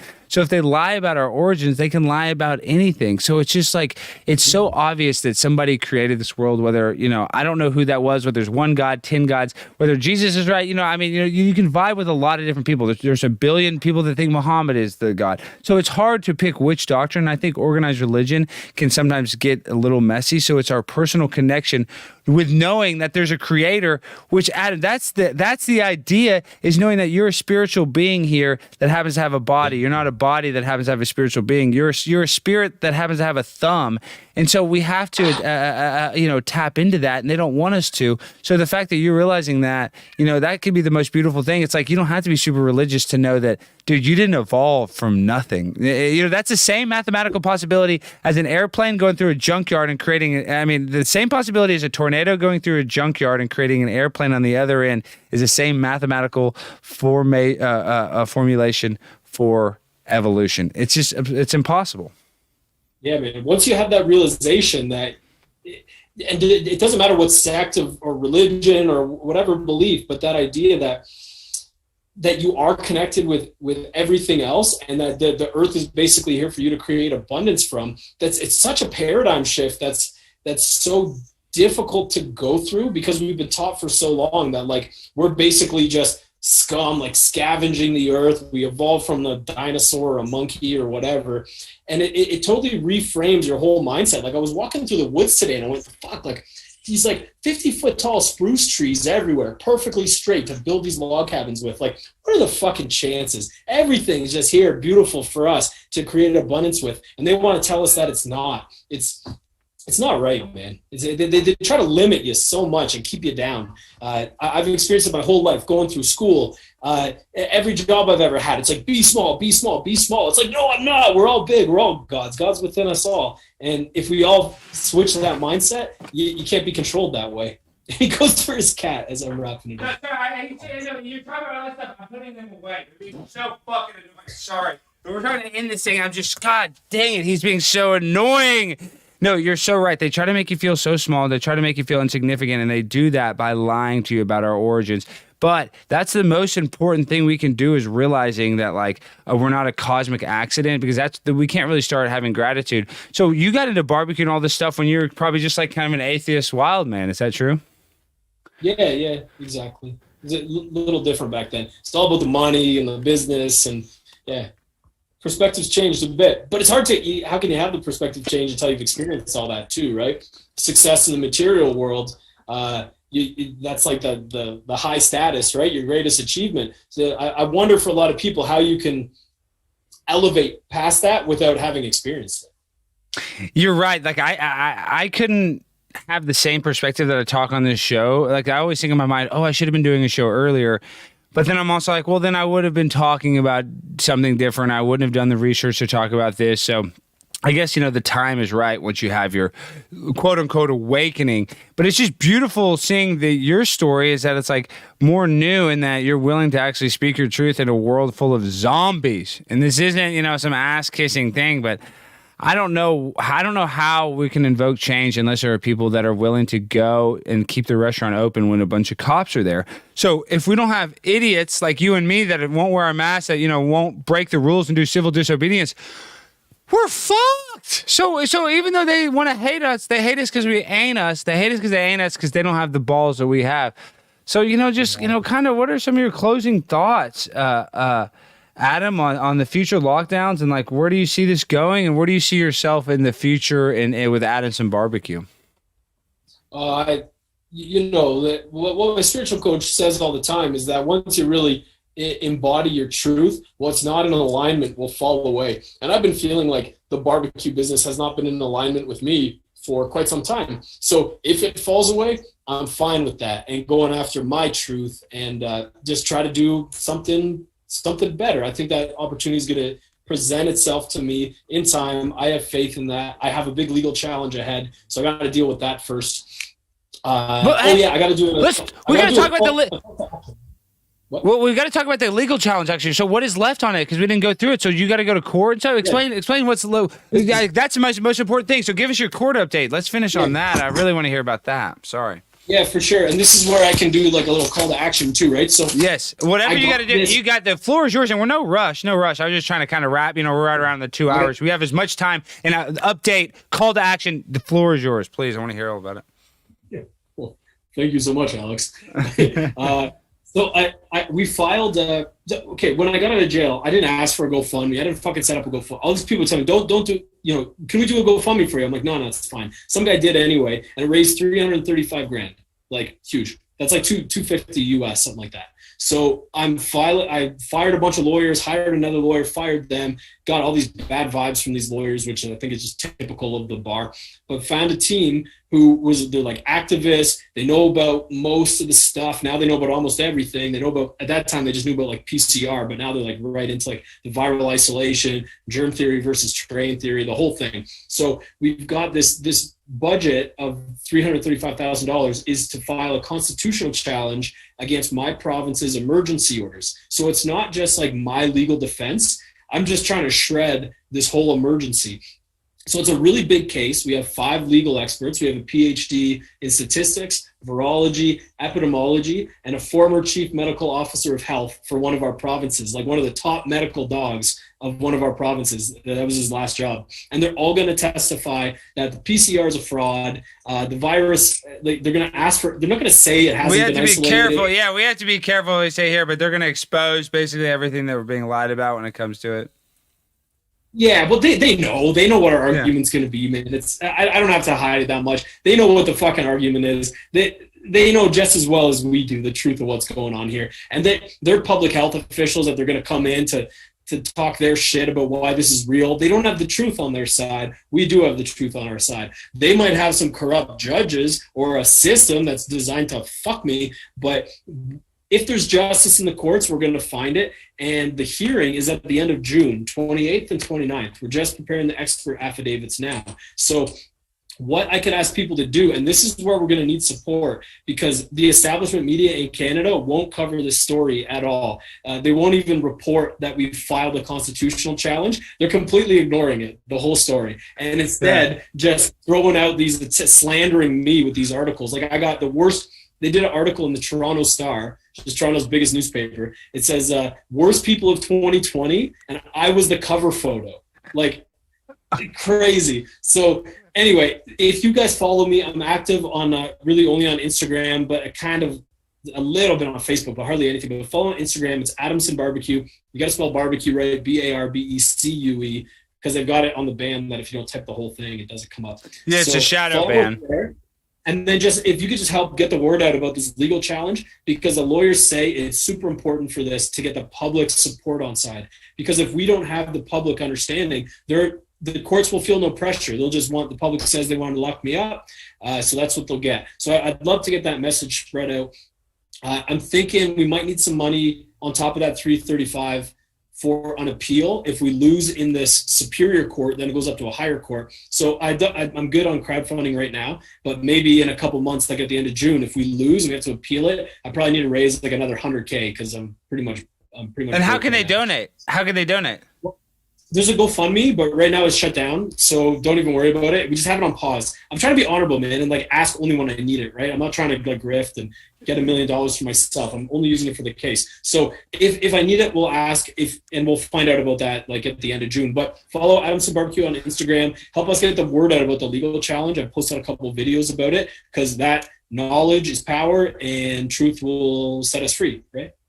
Hey, and one more thing. The people, dude, you crush it. And guys, please go and support. Go to IG, go to Adamson BBQ. But people were saying kind of mad. They always get mad in the truth community. You can't you can't sell fear. And guys, I want to say, you don't have to be a victim to the New World Order and everything that's happening. Like, other people are going to be victims of like this, vax rollout, everything that's going on. You can choose whether or not to be a victim and whether or not to see the bullshit that's happening around you. And if you're cognizant of what's happening, then you won't be a victim of it. And sometimes you have to plug back into the matrix a little bit to get along, to go along. But what I'm trying to say is we shouldn't live in fear. We shouldn't, forget everything and run. No matter how bad things get. Listen, a guy like Adam, you can look at, he hasn't had his life has not been a walk through the rose garden. But you know what? His freaking morals, his integrity, and his character are top notch because those things hardened him and strengthened him. So if you're going through something tough, just remember on the other end, it'll make you better for it. So guys, don't live in fear. There's no doom and gloom. I don't think the world's going to end tomorrow. But guys, the trajectory of things that we're currently on is not good, whether we like it or not. The control methods that are being put in place are more than likely going to be permanent, like the Patriot Act. So what we need is we need support in the court of public opinion for guys like Adam. Go to Adamson BBQ so he can win this court case so that it'll invoke legislation in the future that they can reference. So when they try to put these lockdowns again, because this is going to happen again, Adam, they're going to do rolling lockdowns again, and they're going to shut us down again. So that's why all this legal stuff is so important. So please, if you guys at least you don't have to financially support, but go follow Adam, go to Adamson BBQ. And what do you want to leave us on, Adam? I thank you for being a guest. You crushed it. Everybody loved you in the chat. Awesome, man. Thanks. And again, thanks for having me on the show. And maybe I'll just piggyback off of what you said. And I've used this in an interview before. I got to come up with a new closing. But to what you said about fear, I would say, and it's clear as day to everybody here, that the whole intention of the powers that be is to keep us in this suppressed state of fear, right? Because we're easy to control that way. So we can be afraid of a virus, a deadly virus, and maybe you're not. But maybe you're still afraid of speaking out, speaking your truth because of the consequences of it socially or at your work or whatever. But I have a testament that I put it all on the line. My multi-million-dollar business is now probably not worth fucking anything. But the new opportunities and experiences that I've had because of it are going to way surpass any of these losses. I was just on the phone. I can't say who, but one of the guys on the Shark Tank called me yesterday, had me on the phone, set up a meeting with me, wants to invest in something new. What are the chances of that? Most people would fucking beg to get on that show, right? I would beg. Wait, I'm cutting you off. No, I want to hear your story. What the fuck? You talk to a Shark Tank? Adam, you're coming on the show next. Wait, I'm saying best friends with you. What the fuck? But keep going. I can't believe you talked to one of the sharks. I love that show. Now I don't like it as much anymore. I hate Mark Cuban. But dude, for years, for 8 years, that was my number one show. Now I can't hardly watch it. But dude, any shark you're doing business with, and I know them all. Barbara Corcoran, Kevin O'Leary, Damon John, Mark Cuban. Dude, what the fuck? Kevin O'Leary. Dude, what the fuck? Oh my God. I can't believe a shark called you. You don't have to tell us anything. You can't tell us. But okay, keep going. Sorry, I cut you off. I think that's extra badass. Sorry. It's awesome, man. And that's the thing. When you make personal sacrifice to stand in your truth, you get rewarded for it. And I think they talk about that in the Bible. I can't quote the verse. Maybe you could, but when you make sacrifices, you get repaid for it. And things that aren't in alignment will fall away. Like maybe you're sitting there and you're like, oh man, I really want to tell somebody about this shit, but they're going to feel a certain way about me. You'd be like, well, fucking who cares, man? They're not your friends anyway. Let that garbage fall away. And then you can empower yourself and stand with all your real people. So all the hate that I get online, which is I got so much hate, it doesn't even faze me anymore because once you face the opposition and then you realize it wasn't really anything. And then your support is way greater than any of the opposition you had. You realize what was the point of being scared to begin with? So fuck the fear, elevate above it. Or maybe not elevate above, but when you feel the fear, just run into it. That's what I do. And oh man, I'm nervous about going to the store today. Oh, fuck it, let's go. And that's where all the gains are. So yeah, charge towards it. Do something that makes you uncomfortable. You're going to grow. You're going to develop. More opportunities will open up for you. And send it. Woo. You're the man. Here, you can't hear the outro music, but bitches, we got some music. I just want to say thank y'all for watching the Conspiracy Castle. Go follow Adam at Adamson BBQ, spelled like you see it right here. Adam Skelly, you're the man. I want to say we love you guys. Make sure to join the Patreon for $1. Patreon only stream March 31st. Patrons only. I love you. I love you, Adam. Peace.